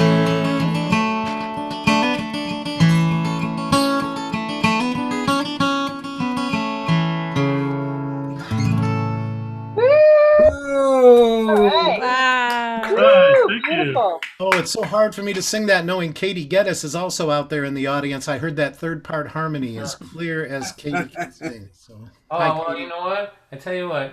Speaking of her, here I'm wearing a gift that she sent me. Here, can you see this? It says, Just a just a Massachusetts guy in a Mississippi. That's great. That's great. Katie Geddes and the Wetrovers have become, over the past 20 years, my dearest friends, more dear to me than people I grew up near and all of that. So I'm so glad to see you guys. You'll hang around when we'll go around one more time. Does that work for you too? Yeah, yeah. All right. One more time for Kim and Matt. There we go. Yeah, Kim and Matt. Awesome. All right. So recently, I met a performer from the Chicago area, and I asked him to come, and I think he brought somebody with him to play with him. I want to share him with you. His name is Joel Simpson, so please give him a nice round of applause, everybody. Hey, Joe. Hello. Joel. Are you able to hear us okay? Yes. Woo! Right. Yeah. So, yeah, Matt and I used to be friends too until I got the court order, the restraining order. I remember Matt was at Fox Valley Folk Festival out here, and I was being obnoxious and singing his name really loudly to Hallelujah, Handel's Hallelujah. I was like, Matt Wettrova. And like the stage manager turned around and was like, shh, there's a folk concert going on here. And Matt was like, I don't know that guy. It was embarrassing. Don, you didn't tell me they'd be in here. You didn't tell me that. We were reprimanded. Now there's a document of their stalking, so I think it's out there. It's recorded now. Let me just, since we didn't do a sound check, just you guys know that your original sound has to say off and all that stuff. Yeah, it's off. Yeah. Do you Original want sound it? is off. Yeah, it's off. Mm-hmm. Okay, it says turn Is off. this one working right there? I think So, give us a tune, you guys. So this is Jennifer, Ashley. Thank you for being here, and I really liked what I heard the other day. So I just thought it would be nice, to sort of round off the Midwestern thing here tonight. So why don't you give us a tune? Thank you so much. We're gonna do a new one that we wrote. Well, you explain it. You're better. All right. Well, our good friend Jenny Beneman asked us if we would write a song based upon one of her haikus. She's a phenomenal haikuist. Is that a word? I don't know if that's a word. I don't think it's a word. But she writes phenomenal haikus. And so we were thrilled that she asked us, and we wrote a song called Tell Me Your Secrets, based upon not one, not two, not three, but four of her haikus, because we were so inspired. So this is called Tell Me Your Secrets. We couldn't decide, basically. Right. But all right, here it is. You ready? Truth and half-truth may lie down together, but they don't rest easy. When I get to thinking about them, I don't know which to believe. Tell me your secrets, I'll tell you mine, and then we will both be free. All of the voices inside your head and the lessons that they bring, you can learn a lot when you're talking to yourself just by listening. All of these burdens we lift them together, won't you carry them with me? Tell me your secrets, I'll tell you mine, and then we will both be free. Free, both be free. Free, we will both be free. Tell me your story, begin at the beginning and leave nothing out. Wisdom, it comes through time, my friend. Of this there is no doubt. All of these burdens, we lift them together. Won't you carry them with me? Tell me your secrets, I'll tell you mine, then we will both be free. Free, both be free. Free, we will both be secrets. Tell me your secrets. Tell you my secrets.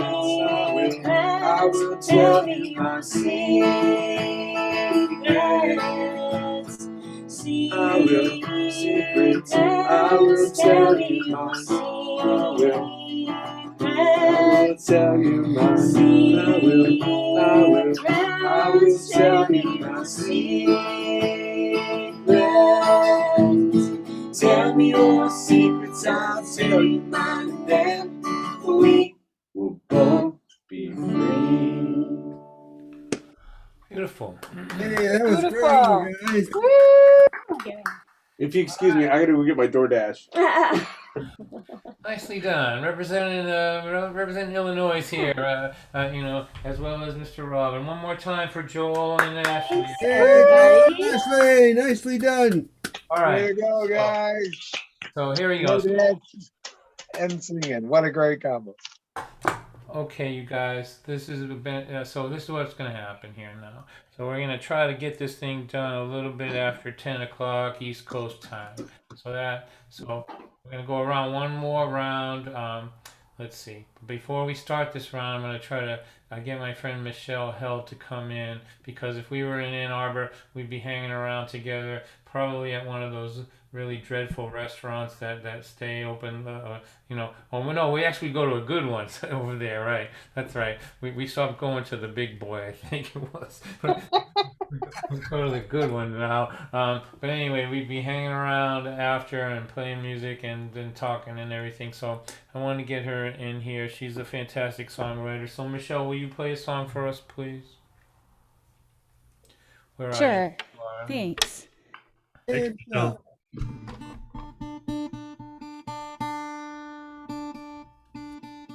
It's great to hear everyone. It's great to hear that harmony, Matt and Kim.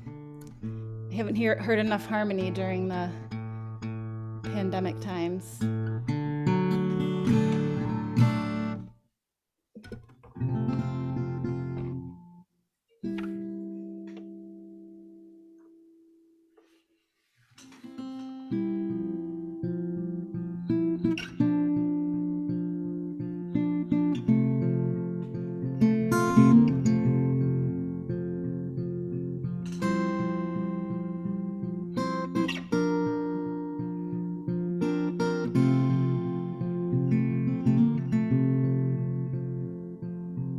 We weren't ready for a world without John Prine. His stories and his spirit grew brighter over time. Then COVID came and took his breath before we played his last song. Ain't it funny the way the world moves on?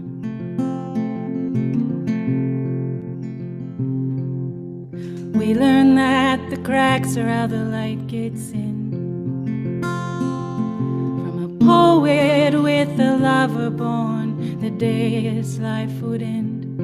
She made a memory of a map of Canada where his face was drawn. Ain't it funny the way the world moves on? We are frightened by things we don't understand, like where the soul does meet the earth or the color of a man. A hero paved us a better way, handed over the baton. Ain't it funny the way the world moves on? The world moves on whether you're ready or not. The world moves on while your heart is in a knot. Hold on to hope, might be all you've got. I got the Dylan's gonna die someday blues, 'cause he's my Woody Guthrie, you know, many a writer's muse. He'll be laughing at the clown's cacophony after he is gone. 'Cause ain't it funny the way the world moves on? Ain't it funny the way the world moves on whether you're ready or not? The world moves on while your heart is in a knot. Hold on to hope, might be all you've got. The world moves on whether you're ready or not. The world moves on while your heart is in a knot. Hold on to hope, might be all you've got.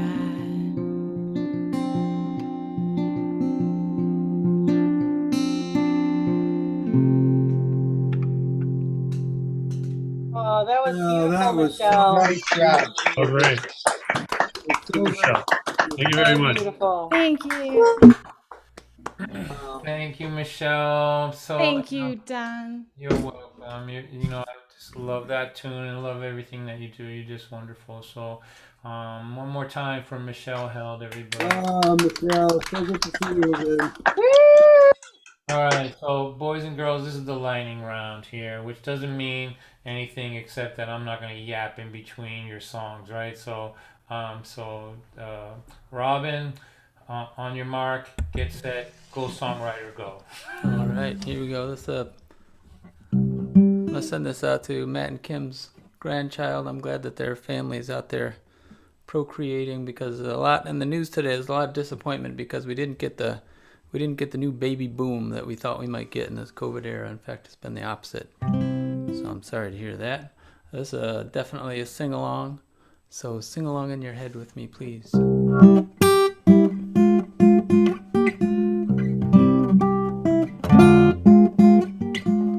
Chicks dig a big amygdala. Chicks dig a big amygdala. Chicks dig a big amygdala. Well, men tend to measure their bodies and compare, but there's only one part that a woman even cares about. It's not what you think, though. It's up where you think, and it shows that you're prepared to help out and share. Where the larger the amygdala contained in your brain, the likelier it is that you will help a stranger. The length of it combined with the circumference makes a difference. It's an indication of your generous behavior. I don't think about the size of my equipment or my bank account, which is non-existent. No need to be rich like Rockefeller, big fella. Chicks dig a big amygdala. Chicks dig a big amygdala. Chicks dig a big amygdala. If yours is small, well, chances are you're. If yours is small, well, chances are you're hauling thug like Hitler or Caligula. Chicks dig a big amygdala. Chicks dig a big amygdala. Chicks dig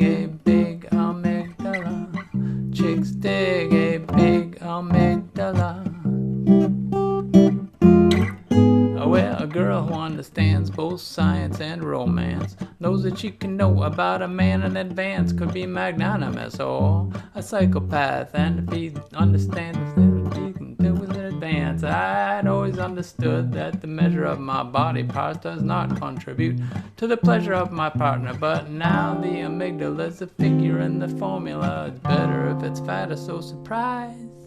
Size matters. Now check for the memo in case you missed it. See, a chick wants to know that you are altruistic, and there's a perfect metric to signal her. Chicks dig a big amygdala. Chicks dig a big amygdala. Chicks dig a big amygdala. If yours is small, well, chances are you're an appalling thug like Caligula. Chicks dig a big amygdala.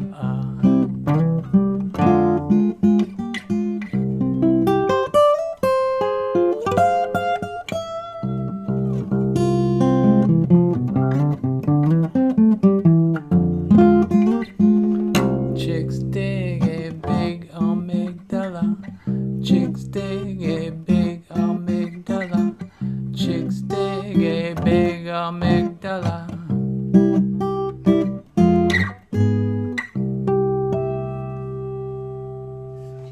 There you go. Robin, that Science was and great. sexy right there. Woo! If you don't know what your amygdala is, you can reach around and touch your own amygdala. It's right there. It's very enjoyable to touch. Do that. Oh, my goodness. Shut your video off before you touch your amygdala.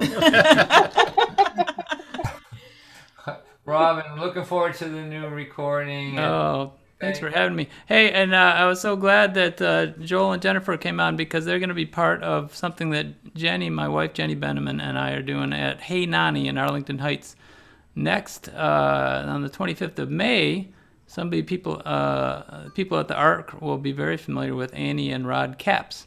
We're going to be doing a show there with a different duo every month. And then Joel and Jennifer are going to be with us, I think, in October maybe. So if you're around Illinois and Arlington Heights, it's a very, very cool venue. And it's going to be called Tuesday Night Special. It's going to be one Tuesday night of every month. Wonderful. So I can't wait to get back to your part of the world and see you guys all face to face. One more time, please, for Robin Benjamin. Hey, Robin. Matt and Kim, on your mark, get set. Let us have it. All right, here is an old traditional song as opposed to, I guess, one of those new traditional songs. And strangely enough, it also rhymes Caligula and And what? Love your songwriting, Robin. Nobody writes like you.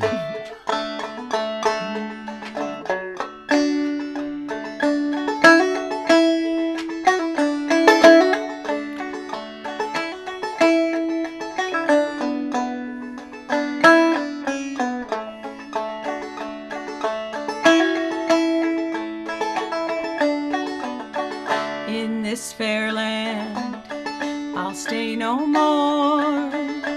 Here labor is in vain.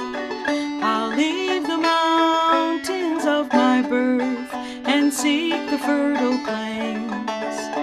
I'm going to the west. You say you will not go with me. You turn your eyes away.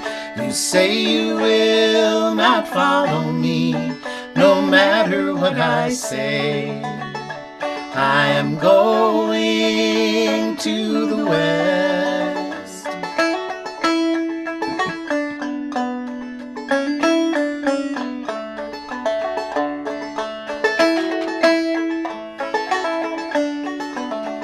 It's been 3 years since we first met, when I became your bride.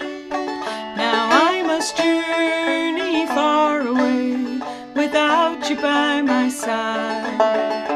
I'm going to the west. You say you will not go with me. You turn eyes away. You say you will not follow me, no matter what I say. I am going to the west.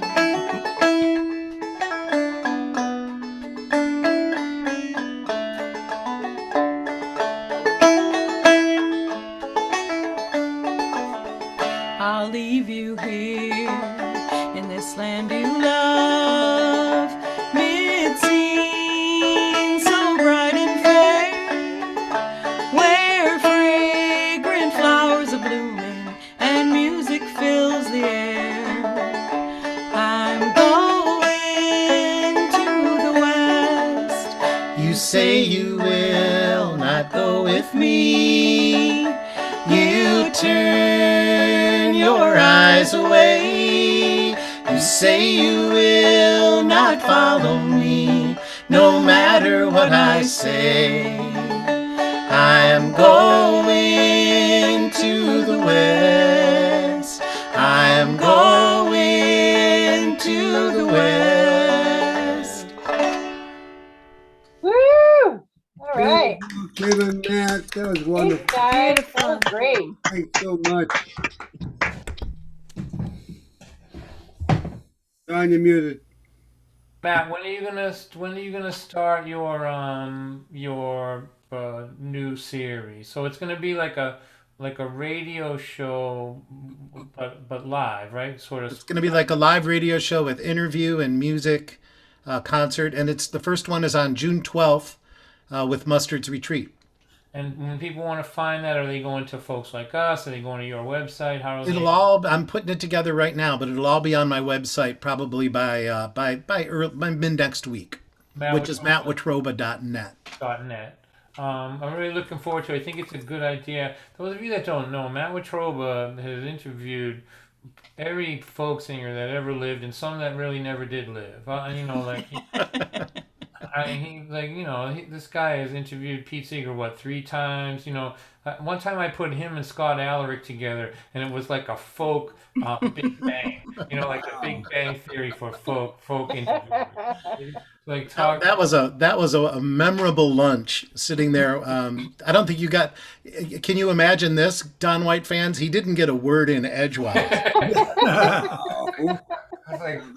was watching the world be created. It's like. Can you briefly just tell the story about the conversation you had with the guy from Texas? What's his name? Towns Van Zandt. Yeah, you know that. You know what story I'm talking about? I think so, yeah. Whenever you do interviews, you always try to not ask the same question they've been asked a million times. But, one of Towns' most famous songs, of course, is Pancho and Lefty, that great song. And I had to ask him about it. So, I don't know if you know Towns, but he was usually high, and there would be these long pauses between what he would think and what he would say, which is fine if I'm having a beer with him, but on the radio, that's called dead air, So, and this is a live interview. So I asked Towns, I said, so Towns, everybody loves that song, Pancho and Lefty. Can you tell us a little bit about how you wrote that song? And I'll try my best to give you the answer the way in which he gave it. He said, well, Matt, I wrote that song, Pancho and Lefty, in a chair. I said, oh, a chair, Towns, that's interesting, a chair. And he said, yep. And Matt, if you would have been in that chair at that time, you would have wrote that song. And of course, I'm thinking, where the hell's that chair? Oh, man. Half the time he was screwing with you on when you interviewed that guy. So, Matt, when you write your book, you got to include all these stories. I'm telling you, it's going to be great. So one more time for Matt and Kim, the Witrovas. There they are right there. All right, so sort of kind of wrapping this up before I do something at the very end is a dear friend of mine, Ann Arbor guy, a friend to everybody in the scene, original person who helped start the Folk Alliance, and just a great agent, a great musician, a great guy. He's got a gig coming up that I wanted him to just let you know about. So please welcome, sort of bringing us home here, Mr. David Tamulevich. Hey, David. Hey, David. Thank you, everybody. Well, I'll do my best to dispel that. But yes, so Matt and I and Robin mentioned Annie and Rod Capps. I mean, Matt and I and Annie and several others are part of the Yellow Room gang, this is the Yellow Room where we usually meet. Songwriting group. We've been meeting since 2004, and we have a show coming up at the Arc on the 15th of May. So that's a week from Saturday, right? Right, a week from Saturday. And then Jenny and Joel help run the Two-Way Street Coffee House. And me and my fictitious partner Libby here, we are going to be doing a concert there tomorrow night. And we're going to have Joel and Jennifer on as special guests. And this is like such a great community there's so much talent here, and all of you who are not performing, you are exceptional. Just your being here says a whole lot about you. So a couple of weeks ago, I was at one of these shows of Don's and got to hear Jenny Beneman talking about haikus. And I have found that when I have a kind of writer's block, I start with writing haikus. And so I was driving down to Adrian, an hour south where Libby lives. We had a practice today. I was going by a golf course, and I remembered that I used to live on a golf course and used to like to go out and hike there at night. And I wrote probably the worst haiku I've ever written, but I can't get it out of my head. So Jenny, I'm going to blame you for this. I'll see if I can remember. It goes, Canadian geese, we see more of what they leave than we ever see of them. Horrible. Jenny, I blame you. So this was a great show talking about words. And I decided not to do one of my own songs, but this is a poem written by a newspaper man from New York City a little over 100 years ago. His name was Guy Wetmore Carroll. And I think he may have been the originator of the fractured fairy tale. And a fan of ours gave me this book with this in it, and every once in a while you find something like this. So this poem is called The Embarrassing Episode of Little Miss Muffet. Now, little Miss Muffet discovered a tuffet, which hadn't occurred to the rest of us. And as 'twas a June day, and just about noonday, she wanted to eat, like the best of us. Her diet was whey, and I hasten to say it is wholesome, and people grow fat on it. The spot being lonely, the lady not only discovered the tuffet, but sat on it. A rivulet gabbled beside her and babbled, as rivulets always are thought to do, and dragonflies sported around and cavorted, as poets say dragonflies ought to do. When glancing aside for a moment, she spied a horrible sight that brought fear to her. A hideous spider was sitting beside her, and most unavoidably near to her. Albeit unsightly, the creature politely said, "Madam, I earnestly vow to you I'm penitent that I did not bring my hat. I should otherwise certainly bow to you." Though eager to please, he was so ill at ease that he lost all his sense of propriety and grew so inept that he clumsily stepped in her plate, which is barred in society. This curious error completed her terror. She shuddered, and growing much paler, not only left Tuffet, but dealt him a buffet, which doubled him up in a sailor's knot.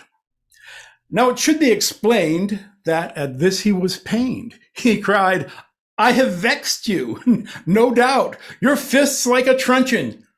"You're still in my luncheon," was all that she answered. "Get out."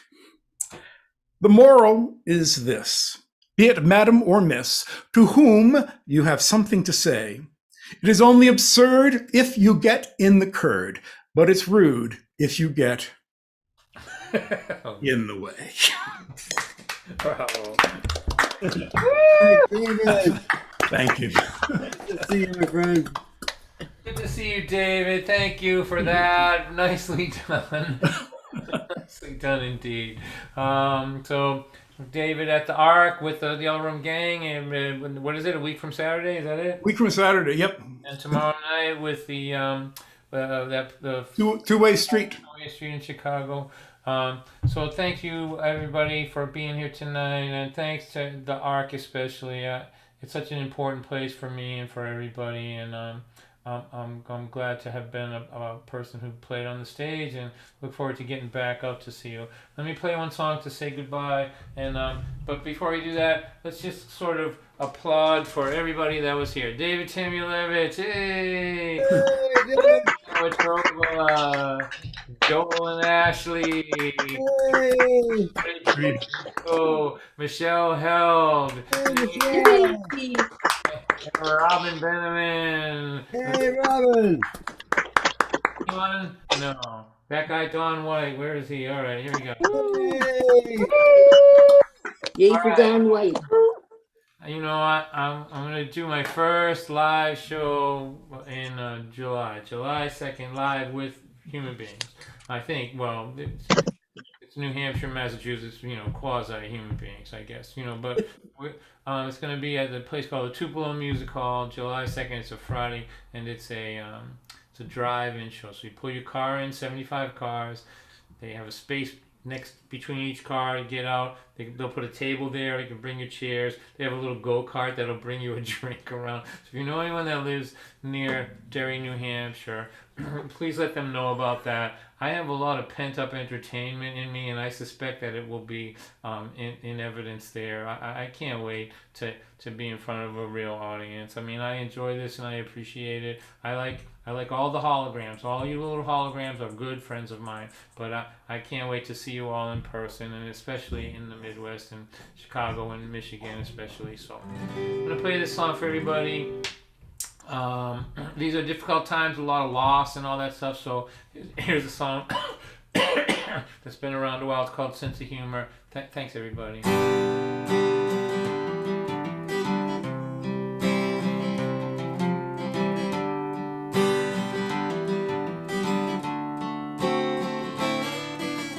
All his children knew that he was dying when he asked them all to gather at his side. Spoke to them about the joyousness of a living from the perspective of someone about to die. My love for you is what I leave behind me. I see my love in everything you are. When I am gone and you want to find me, believe me, you won't need to look too far. I will be your sense of humor. I'll be your integrity. Each time you find the strength to persevere, right inside that strength is where I'll be.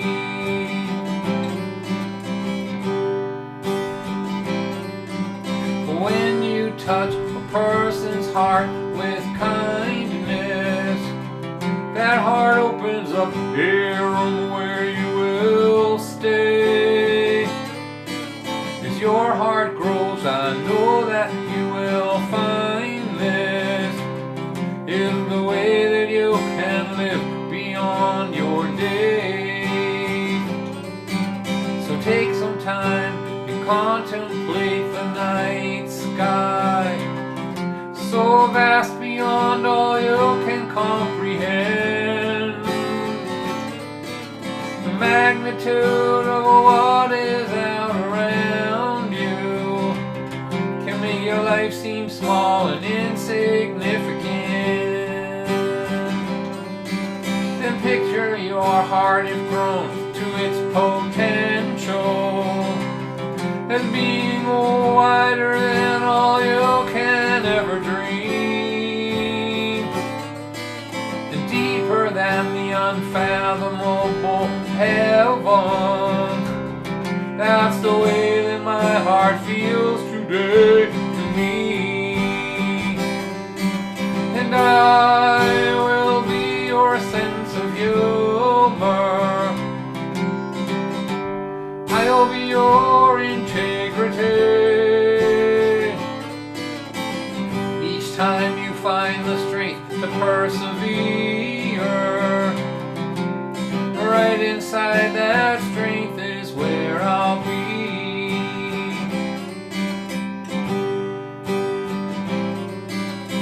There's really nothing more that I can say now. If you don't mind, I would like to be alone. I want to spend a short time now in prayer,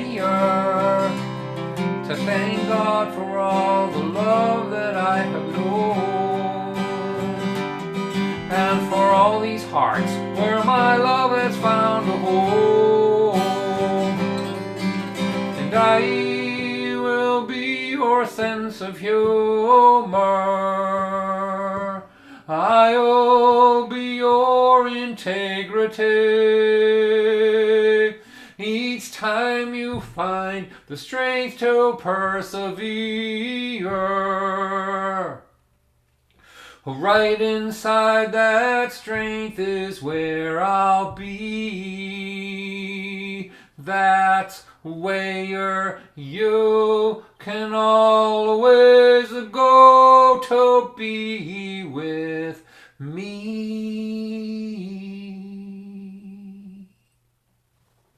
Beautiful, Don. Don. Don. Thank you, thank you. Love you, Don. I love you guys too, man. Thanks. You don't know what this means to me. You're the best. You're the best. You're the best. You're the best. And we're definitely going to put together the We Came Every Thursday Through the Pandemic show somewhere in the middle of the country. All right? So Yeah. let's do Sounds like that. a plan. All right. So as those of you that come all the time, you know what I'm about to tell you, but the rest of you, just so you know, we don't, like, if I just hit this button here and end this meeting, what happens is a tremendous trauma, because all this illusion of us being together is abruptly ended with a white screen, and it's a little shocking to the system and traumatizing. So we don't do that. What we do is we put it in gallery view and we just say goodbye one at a time, or however much you want. So thank you all so much, everybody, and goodbye. Robin, thank you. David, Matt, Kim, everybody. Jenny, nice to see you. How's the sunset? That's what I want to know. It was pale in comparison to the artistry here on this little screen of mine. I think Matt almost said this. They do have sunsets in Chicago. I bet the Michiganders would say not like they do in Michigan. Would say, yeah. Shannon, how you doing? Santa Fe, New Mexico. Hey, let's say bye to the YouTube and Facebook, everybody. Everybody wave goodbye.